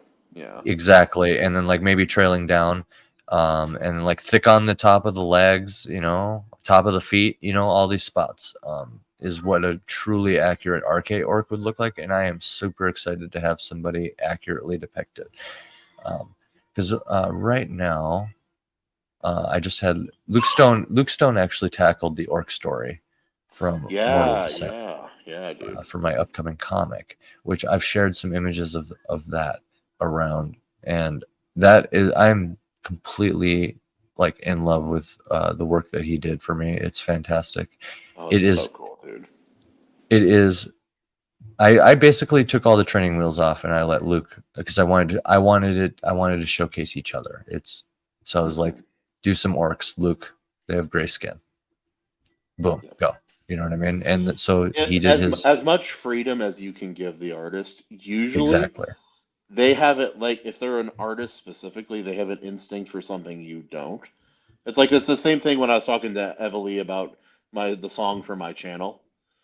It was like I had some ideas. He basically asked for like 4 sample songs of things I kind of like and how I'd kind of like the song to sound, and he picked up on the Mongolian throat singing, and he learned how to do it just for the song, and it came out so Uh, it like I had very little involvement after like the initial parts. I'm like I like to let artists, whether they're music or like pencil and paint artists, I like to give them as much freedom as I can. yeah, and that's the Yo, way to there do you it. go. So this is You, this is a Luke Stone piece here. he looks like a damn like royal superhero, man. Look at that. Yeah, Luke really captured the traditional superhero look a little bit, but and The fused it with majesty. like yeah, he fused it with the Viking really well, and then they're all orcs, and it turned out really well. I'm super excited to show That's everybody. cool, dude. Yeah, Dude, um, it's gonna be so good, dude. I'm excited. It's gonna be really cool. me Me too. And like being able to, I'm gonna try to finish it up on Fund My Comic and get it. What I was gonna do was three issues initially to break it all up and just keep like a pace. But I think, dude, I'm gonna finish the entire story and just do a graphic novel, a single graphic novel, a saga of sunsets. That's the plan. And I'm just gonna fund the rest on Fund My Comic, and just get Luke paid, let him work on it, and then go work on my thing. You know. Yep. You get set up. He'll do his thing, and you'll do your thing, and just keep the ball rolling, man. Right. It's like a comic is nowhere in the near future for me, but I am getting things. I'm getting concepts this year. That's what I'm doing. Think of a comic, whatever comic you do, think of it as a tattoo. That's the logic I've come to. So basically I need someone to tell me yes or no with that. I have one tattoo. Yeah. It's my ex-wife's name on my back shoulder. There you go. I mean, listen, there's all the quote unquote dumb tattoo is like a timeless thing. And I wouldn't even say that's necessarily dumb. I actually personally am very lenient on you could have something really fucking ugly and stupid and like technically a bad tattoo, but if that's like who you were at that point in your life. That's what that mark is right there on your body. Yeah. That's so true. I mean, a lot of my tattoos I left unfinished. Like if you can. You have a crap ton too. We'll have to talk about tattoos sometime too. But yeah, you have a ton. Yeah. A lot of them were left unfinished, and over the years, why were they left unfinished? Was it purposeful? Was it just? It became purposeful. Yeah. Okay. It became purposeful. Yeah. At first though, it was just like, I want to get some line work, and I'll just come back for visits and fill it out. Or like, let's get as much done as we can today and I'll finish it next time, kind of thing. Yeah. Or like, that's as much pain as I can stand for one day in some cases. Placement has to do with that a little bit for sure. Right. I mean, like that had to hurt like a bitch. Oh, it did, and it keeps going. It's like, your neck too. Yeah. If this wasn't here, guess what you would see poking up right in front right here? You would see the tip of my tattoo poking up right in front. Yeah. So, it's like a tattoo though, bro. It's like, fun. It's like an investment. So, the reason I say this is I storyboarded the first chapter of my novel. Intended, and I just did very simple stick figure positioning sketches of like how the scene would kind of look and stuff, which is actually a fantastic way to edit. If you could go through an entire novel and just storyboard it all out and then edit it, holy crap, would a lot change, because you're like creating every room. You're like creating every angle. Yeah. But it also helps if you read. It also helps if you read it out loud as you go too. 100%. Or even have somebody read it to you. Yeah, you had Katie help you with that, didn't you? Yeah. Yeah, I actually read it. I read it to her, and I was able to change things that I thought sounded stupid on the fly. I was like, "Oh, pause, save." Yeah. Sometimes you're like reading it to somebody, you're like, "Oh, that's not right." Okay. Let me just put it this way: there was a few places where it was pretty obvious that I was on my 6 a.m. break at work, and I had not fully woken up yet, and I was really trying to write, but I got the damn idea out. I got the damn idea onto the page, brother. That's all that matters. It's like a Dominic that when we were talking to him earlier. It's like better to get it out, even if it's really bad. Yeah, no, because you can't fix a blank page. You can't edit a blank page. Like what? People can't. People can't read a story if there's no end. Nope. So like get an end first and then fix your story. Like pretty straightforward. Yeah. And fix it well. Don't trust a YA editor. Well, remember that weird trend of like slightly incestuous like relationships being a trend in YA books for a while because of Yeah. Mortal Instruments freaking series. That freaking Yeah. series that was Mortal bad. Instruments? Yeah, yeah. Is that the one with the? City of Bones and all that. Yeah. I'm thinking of Mortal Engines. Ah, No, that's my jam. that was bad That's for my an jam. entirely different. I can't read it. Lay it on me. I I haven't I'm read not. it. Lay it on me. I'm okay with things not making sense sometimes, even if it's like a BS answer. It's like in my story, it's like, yeah, the ship can float because there's a bloatfish and it needs crystals, and they discovered the crystals, and if you Yeah, burn the crystal, it makes like something similar to helium that's not anyway. Bullshit. sick. Anyway, That's dope. I like it. That's a good idea. Yeah. In that they have cities on giant tank treads and wheels, and they are Yeah, fueled by like coal something. and nuke something. Yeah. Yeah. It They're. implies that there's a limited amount of fuel and that these things move around and that they're trying to eat other cities for resources. But I'm Hmm. like, Hmm. it just stretched to believe it. Like the idea of the city moving like this, it like there's too many things stretching the believability. Are And you it, and yeah, are you referring to the books or movie? books. I Books. never watched Okay, the good. movie. I read a good portion of the first book, and there's some good stuff, but I could not get past that part. It was like reading It's the third Hunger Games book, Mockingjay. There's one only single thing in that book that I made me want to throw the book across the room. It was tell me stupid. because I've read the first one many times. I got it as a research piece for Mm, because not only is it super simplistic and she actually breaks a lot of quote unquote rules, the yeah, rules it's like it's the a good character book, looks at straight herself. up. Yeah, The character looks at herself in the mirror, and that's how the author delivers the appearance to us. And it's like yeah, that's tradition. That is famously like a no-no.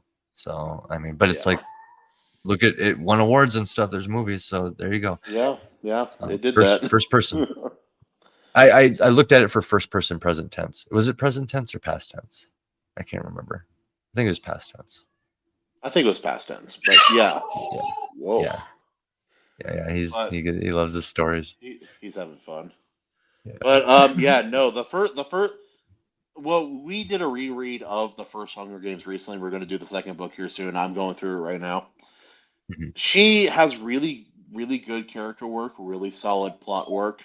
A lot of Mhm. things are really well done. A lot of aspects, the action is good. Her dialogue is believable for the most part. Her Mhm. world building is pretty. It doesn't work out sometimes. It doesn't. No. Things. The more you look at it, the less it all makes sense. But it's okay because everything else is good enough. You're able to set that aside, except for one fucking thing in the third book. She shoots a jet with a bow and arrow. It is an Oh. advanced bow and arrow, but it is a bow and arrow, and it is a jet, not a helicopter. And I just Yeah. can't. I can't. I don't like it. It doesn't work. Yeah. Well, to the book's credit, at least that's like a a thing that you can point at. At least it's Yeah. not like an inherent overall flaw or whatever. It's just like okay, at, le- that was a little jumping the shark, literally, kind of. It's better to have it's better to have a single like have a flaw like that than something like the characters were not believable and they were bad. I got That's not the yeah. problem for the most part. That's a much bigger problem. Yeah, I would rather have a. I had that on another book recently too. Uh-oh. I felt Uh-oh. really bad. The book is well written in some ways. The imagery was beautiful, and it was this person had some really good ideas, but her world, the way she views the world and views people and human nature, Hmm. if Yeah. it is represented in the book the way that if the what is written in the book represents that in her, it's inherently flawed to a very severe degree, and it made me not really like the book. It was too Right. much, which is Yeah. too bad because it was an Iron Age book too, and I want to like this Hmm. book, but I'm just like I can't get over some of the like this doesn't really it's not real. It makes the whole thing not. Oh, It makes the character like it makes these characters unlikable because these aren't. This isn't how people are. At least most it was. people. It wasn't a Yeah. bunch of characters interacting in a fantasy world. It was a bunch of like aliens interacting in a fantasy world, like non-humans, because people don't act like this, Yeah. basically. Yeah, yeah, Yeah, and I then like got you. the way the world was with certain circumstances, I'm like, this isn't how people would be with these circumstances. It wasn't breaking any rules of its own. It was just breaking rules of basic human nature. Right. Okay. And that's an inherent That was flaw in hard. writing. That's an In my issue of opinion, life it was experience. yeah. And the thing is, I'm like, if you're a young teenage girl in a modern audience, maybe, or even a young man, maybe you wouldn't know better. That's the truth. Hmm. But someone like you and me, we'll read it and be like, Yeah. that's not how people are. Sorry. Yeah. Well, Yeah. dude, like knowing how many books you've read for starters, like you're part of like book clubs and stuff, and like I actually you're and this is coming from a movie reviewer. I was in a newspaper. Yeah. Uh, and Yeah, you've it talked was a about that. That was cool. yeah. I mean, it was a while ago, but still, I did that. So like from a fellow author and a movie reviewer to you, I highly value your opinion. You're a Oh, I trusted appreciate it. source. I actually view you as like a source. I would ask you a question about something if I wanted like a real answer. You know what I mean? Um, I appreciate so that, like man. the fact that you compliment my book so highly just like means a lot to me, man. So I just want to say thanks, because that's Oh, for sure. I mean Yeah. from a trusted source, and this is I enjoy criticism personally. Like I'm not a very competitive person. I am very like goal oriented and driven, like even when I'm just Hmm. like I'm only going to do 1,000 words. If I get on like a roll, I won't stop, and that could turn into Yeah, all you're day. right. 2,000, 5,000, who knows? Yeah. Yeah. Um, so yeah, and it's the same with like, I mean, it's not just like, oh, I create so much. No, you put a video game in front of me. I was playing before our stream, and it's why Yeah. it's a little later. Yeah. Uh, yeah. It So worked you out, put a man. video. I had to talk to the ex-wife in a gas station because it doesn't feel Oh, comfortable coming to the house anymore come because on there's now. no mediation. So yeah, it's a fun Oh, thing, come on now. but Come on now. We're all adults. Come on now. But I get it. I'm sorry, brother. oh, That's always yeah. stressful. Yeah, stressful shit. I Oh, getcha. it's just like dealing with a poisonous snake. Even if you do it all the time, you still got to be careful. Yeah, even if you build up that immunity from being bitten so many goddamn times with a venomous fucking mouth, you could still get a good one right in like a main vein or something, and It's like it just son of catch you a off guard. gun. Oh, that was a carotid. I thought we were past this anyway. Oh, right in the jugular, huh? Thanks. It's Yeah, like, how yeah. exactly did the snake get your eyeball, son? No. Good question. Good question. I don't know. Ooh. I thought I was used to this. Yeah, That's an awful image in my head, actually. Imagine a yeah. fang going into your eyeball. It just no. I'll write about it for you. I've been stung in the eye by a wasp. I didn't like it. No. A buddy of mine ran into a bush and got an irritated eye for the Oh, next okay. That's not. week and a half. He went to the doctor, and the doctor's like, "There's nothing wrong with your eye. It's just irritated. Stop scratching it. Stop rubbing it." Basically, he's like, "Okay." Went home. More time passed. It still wasn't getting better. Did he So have he a went to a sliver? What different was it? dude. He had 3 thorns in under his like eyelid behind his eye. Behind his eye. No. Yes, No. yes. And every time he blinked, man, yeah. So, yeah, that doctor's a quack. That first, there's nothing wrong. Are you kidding me? Walk it off. Walk it off, son. Yeah. So yeah, on the subject of eyes, but yeah, I like to think there's an elusive progenitor fish race in RK. Just to rewind drastically, You're going I like to you're think going with the Lovecraft, the deep ones, and all I the. really, really want it. Yeah, it's Oh, there. It's there. And there's insects. There's bugs too, which I'd never see. I don't see that in anything, but I'm letting you know right now go publicly. to older fantasy and older pulp insects. It's a thing, but Good. you Okay. have to go way back, way back. I'm excited. They're usually aliens though, aren't they? Or are they like actual? No, like old, like it's like it's like prehistoric kind of thing, and then people are Okay. there also for some BS reason. Or Yeah. Elric of Melniboné. Does He he? can talk to the elemental spirits, and so he usually calls on typical ones like wind, occasionally earth or fire. One time he's like, "Hey, the spirit of the bugs." I'm like, "I don't know how that's elemental, but carry Of the on." bugs? Of the Of the bugs, yeah, bugs? yeah, and he's like, And and they're like, "Hey, we owe your people from like a thousand generations back. We will heed your call this one time, but never again." And they send in like this horde of giant, like twice the size of man-sized bugs, and they fuck up everything.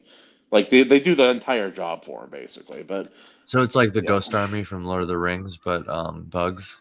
Yeah, it's like a it's a guaranteed shot one time, and it's a one Gotcha. Okay. shot. Yeah, And yeah. this power of his was only ever used in the context of elements and then bugs. Well, it's like the Melnibonéans. They're a depraved race of powerful sorcerers going back generations. It's like they have human characteristics, but they are not human. And it's like whole idea of Elric of Melniboné is that he has the spirit of a philosopher, but he lives as the emperor of a people that are like slavers and depraved Right. people they mess with dark forces and they have like their line of emperors has a patron god of chaos. Hmm. And so Hmm. he decides at some point, I'm going to leave and see what the peoples of the world outside of Melniboné can teach me about what it means to rule and what is justice and what Hmm. is the balance of order and chaos. And dude, the Elric books are really fucking good. That's all I I'll say. heard they're lit. They inspired George R. R. Martin a lot. They A did. He makes lot. a He lot of almost references to it. like he makes a big spiel about ChatGPT finishing his book, which I mean, yeah, that's pretty intense modern plagiarism, not gonna lie. That's pretty fucking wild to hear about that lawsuit. But I mean, for somebody who's so quick to throw around, well, I guess he wasn't even quick about it. He gave ChatGPT some time. Not even gonna lie, he actually was pretty patient with that before finally the lawsuit came out. Because imagine how many people immediately went on there and was like, "Right winds of winter, right winds of Yeah. winter for me." What Yeah, if we put in all the other books and then any other yeah. stuff we have from yeah. And somebody did that. Yeah, yeah. And it was enough to make him like he saw it, and it was enough to make him be like, "Hold this." So I mean, they must have touched on something, Have you right? heard?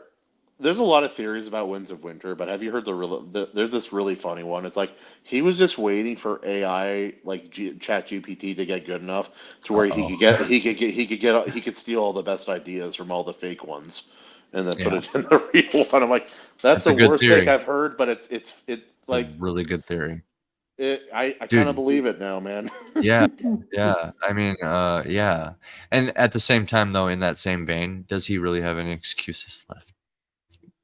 Well, Just he and Rothfuss are like holding yeah. hands back there, just Come counting on their now, money and not dude. producing.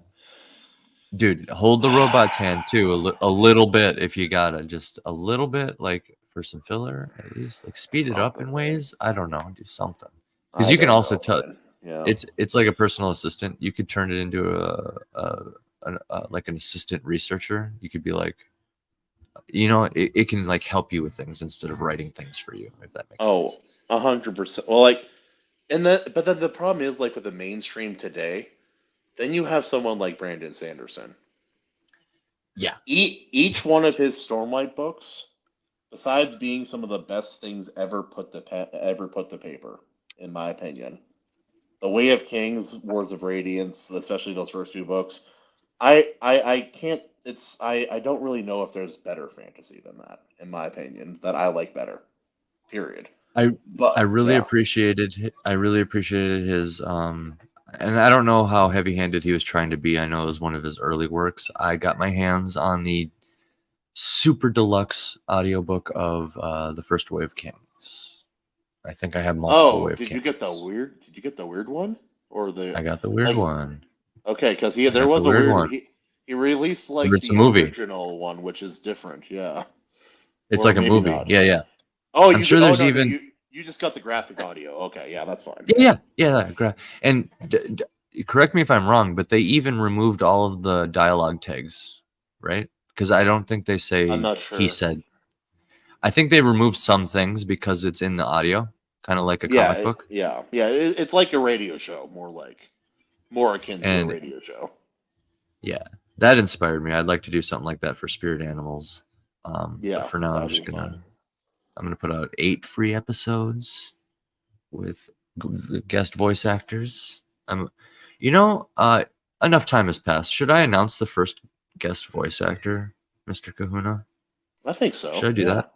Yeah, you Yeah, should. there's, and everybody's even left right now, so nobody will even know unless they watch. Yeah, that's true. That's true. Yeah. They'll have to Um, watch it back. Yeah. exactly. So, in the next episode of Spirit Animals, episode 2, which I mentioned is longer than normal. See. I'm gonna have Royce from A Drink with Crazy do the voice of a character whose spirit animal is a goat or an ibex or a I ram or love whatever it. you wanna. Yeah, he graciously agreed to this, generously agreed to this, and I He still was. doesn't know it's a goat, does he? He does. He Oh, he does. does now. Okay. Yeah, he was really cool about it, and I was like, That's bro, I'm not even trying to offend you right now. I'm seriously just like, I'm gonna have like this character anyway, kind of thing, you know. 100%. And it's Yeah. so weird how like my favorite song is also called Goat, like, and that was before the whole goat meme. I Yeah. swear to you, I swear Oh, to you. I believe you. I believe you. So it's Oh, pretty that's funny. fantastic. But yeah, he plays like an old wanderer with a big hat and smokes, and he like runs into him, offers some advice. They camp out, He has and a good yeah, voice for that. He has a good voice for that kind of person. I can I see it. requested his Irish accent that he does for Irish Star his Shatter. Irish. Yes, the one and only. You know it. You know it. Yeah. Yeah, no, I even like so all the dialogue is spelt really ugly. I made it Good. really ugly dialogue, and I I'm mean, worried that he can't read anyway, so it'll work out. But that's true. Maybe maybe Albany can like read it to him, translate for me, or like maybe he can I get know one of her his kids. name. I know her name is not Rose. I know it's Albany, but I don't. It's such a strange name, and she goes by It's Rose very so unique. often. Yeah. Like I use my real Hawaiian name in this stream tonight. I don't know if you even noticed yet or not, but yeah. Oh, I thought I sorry, I thought it said the Kahuna returned. Still, Oh, I actually that'd didn't be good notice that. too. I actually didn't notice Hoku Onani. Oku Hoku Onani. Onana. Hoku Onana. I was close.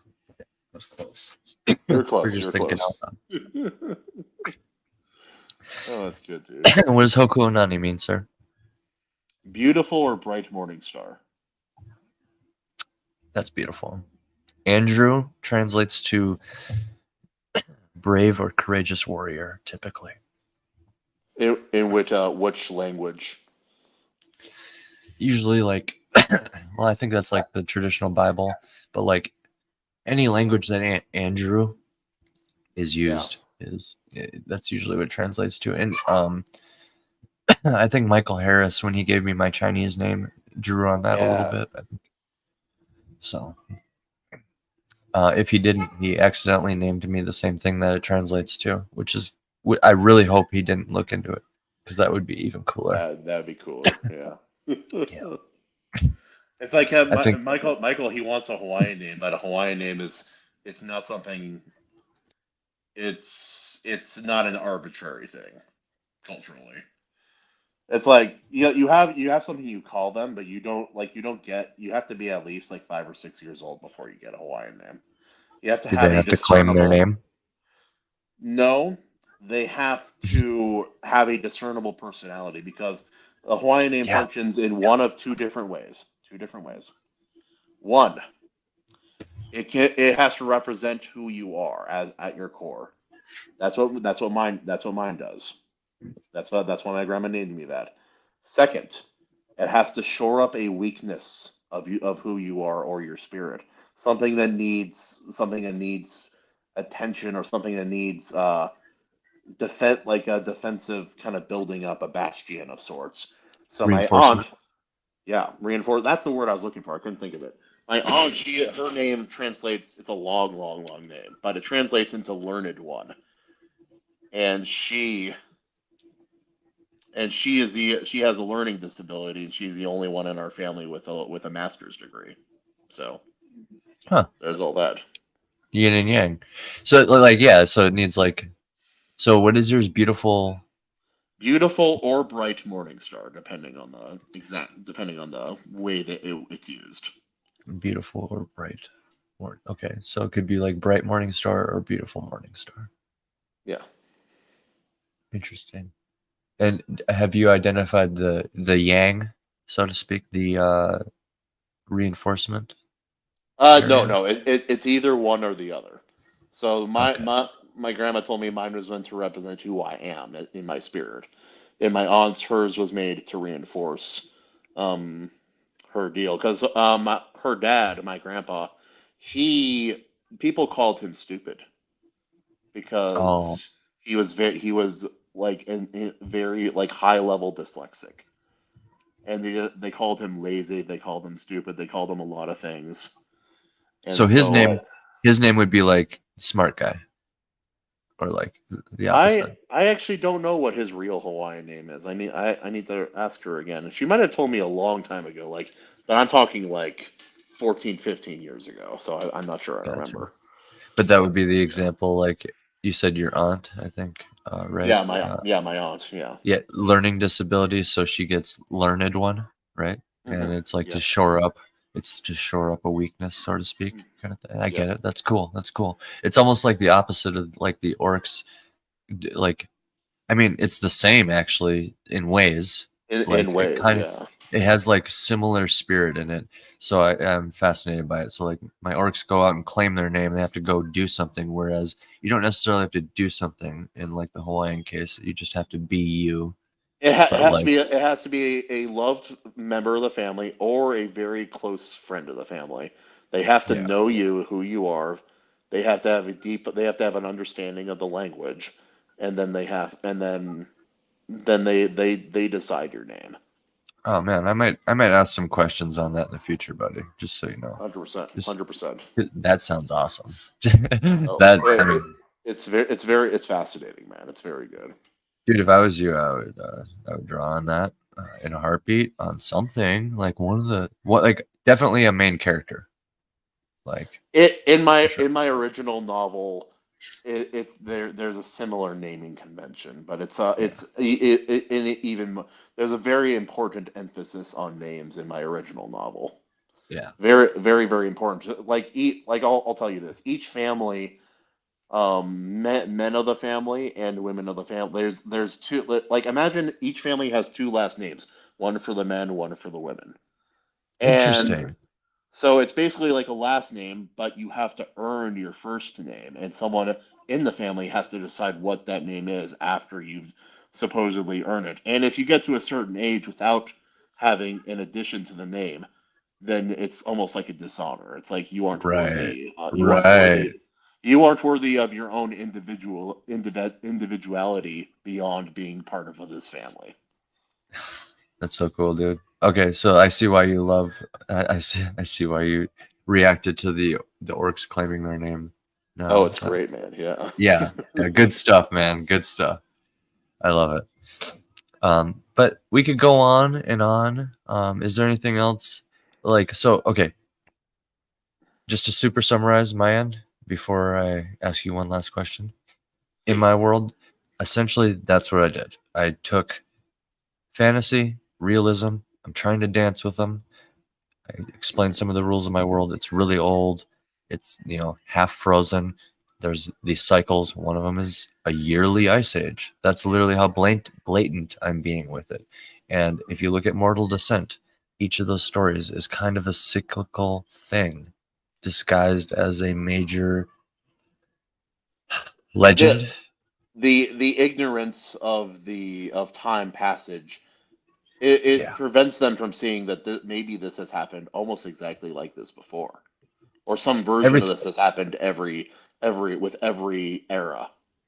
And that is also conveyed in the lack of me explaining how much time has actually passed in between each story. I just kind of start a new story, and there's differences. Like the second story has guns, and it's kind of tricky because the first story is quite medieval, like Bronze Age evil type. Yeah, like medieval. sword and sandal kind of like era. Yeah. Yeah, and the final one is like Vikings, like I would say with flying ships. Yeah. Yeah. So like maybe even a little bit further along, and it's hard to say which one of those came first. I won't even say actually. And I was gonna say, because of how much time passes and how the world probably resets itself, they could be in any order. Maybe the one with the guns could have been set thousands of years before the others. Yeah. Yeah, it could be the earliest one. Yep. It's mostly human on human with the presence of reptilians. It mentions seasonal stuff, like in the dialogue. I try to just cleverly mention it in the details there, but essentially, you take the annexation of Poland, and instead of Russia kind of coming in and surprising everybody like they did, because Poland was like, we're going to bunker down here until our allies come and help. And then what ended up happening is Germany never stopped moving. They kept coming forward. Then Russia kind of sandwiched them. They're like, help. And then the allies and they didn't got come. boned. Yep. And then boom, no more Poland. Okay. So that is kind of what happens here, except it's like human on human, right? It's human on human, and with reptilian mercenaries. Yeah, and a bunch of Zuckerbergs running around. Yeah. And the humans are like, we're good. We're cool to bunker down here because, like, oh, it's not even close to winter, for example. But like, little do they know, the other humans have like made deals with everybody. Much like, I mean, there was like a third and like multiple other parties in the annexation event. In northern Poland, I believe is where it was. I forgot the name, but yeah, there was like another party. A lot of people screwed them over. It was like everybody kind of turned their back on them, unfortunately. And I even referenced consequence of the Great War a little bit. Too many allies, too many allegiances.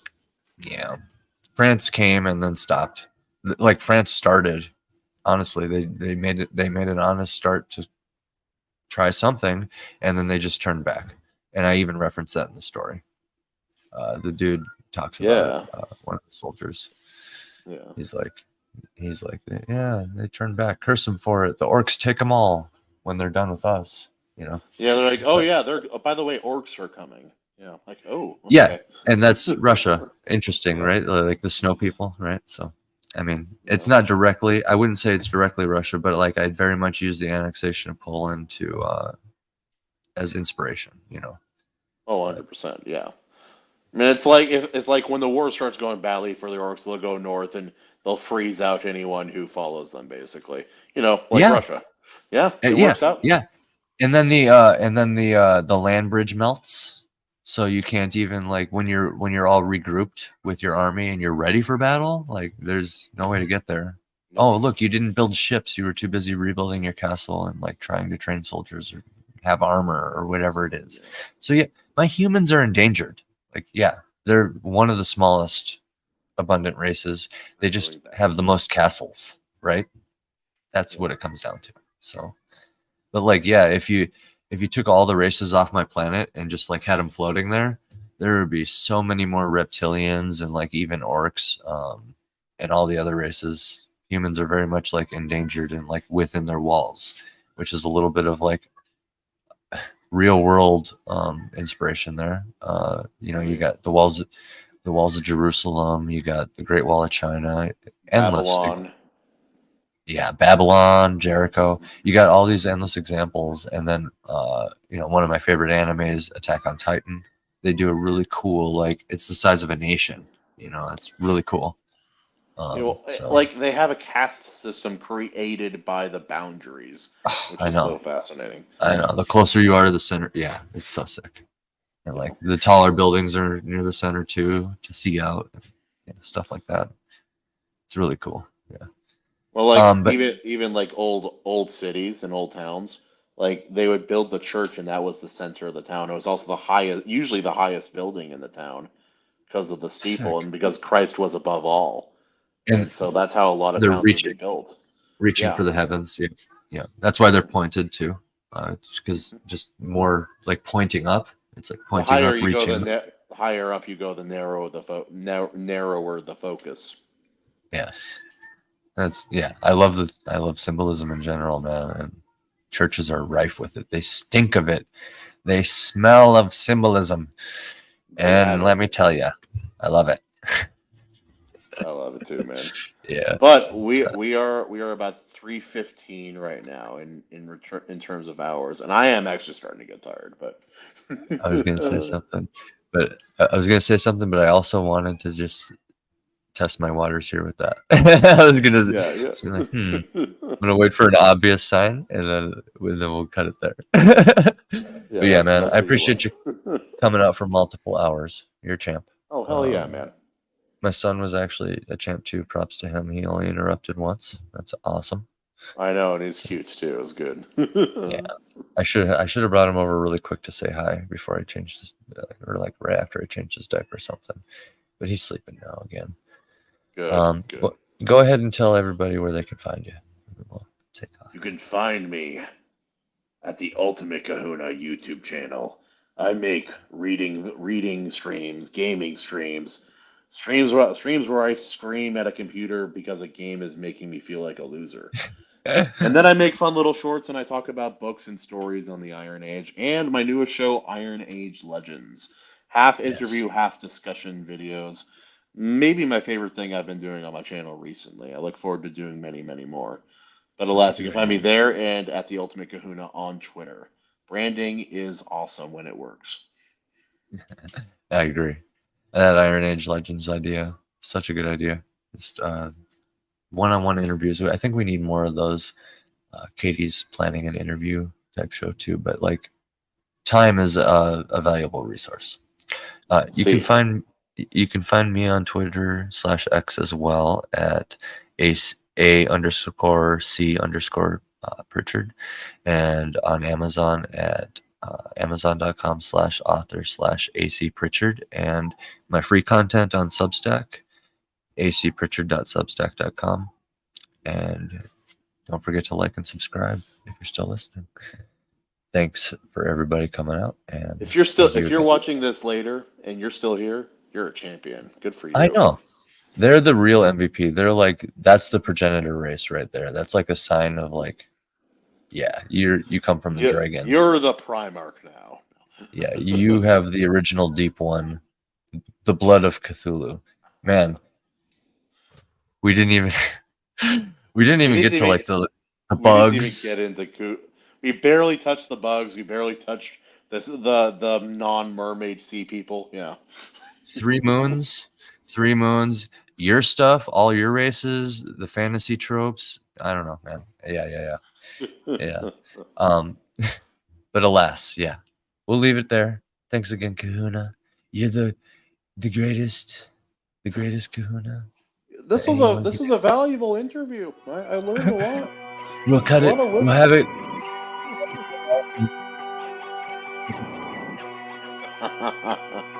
How this interview went. This was a fantastic interview, Mr. Peterson. Thank you for coming on. Oh, what did you think of it? It was tremendous, and you don't owe me a thing. This is a treat for me too. I learned things. It's really interesting talking about chaos. Well, yeah.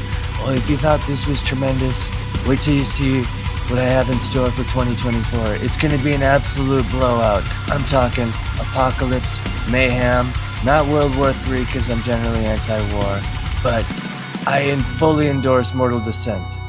Please buy it on Amazon. Interesting that you call it mortal. It implies that there's a certain lack of longevity to it. I really think you should consider. Anyway. It's like the opposite of divine.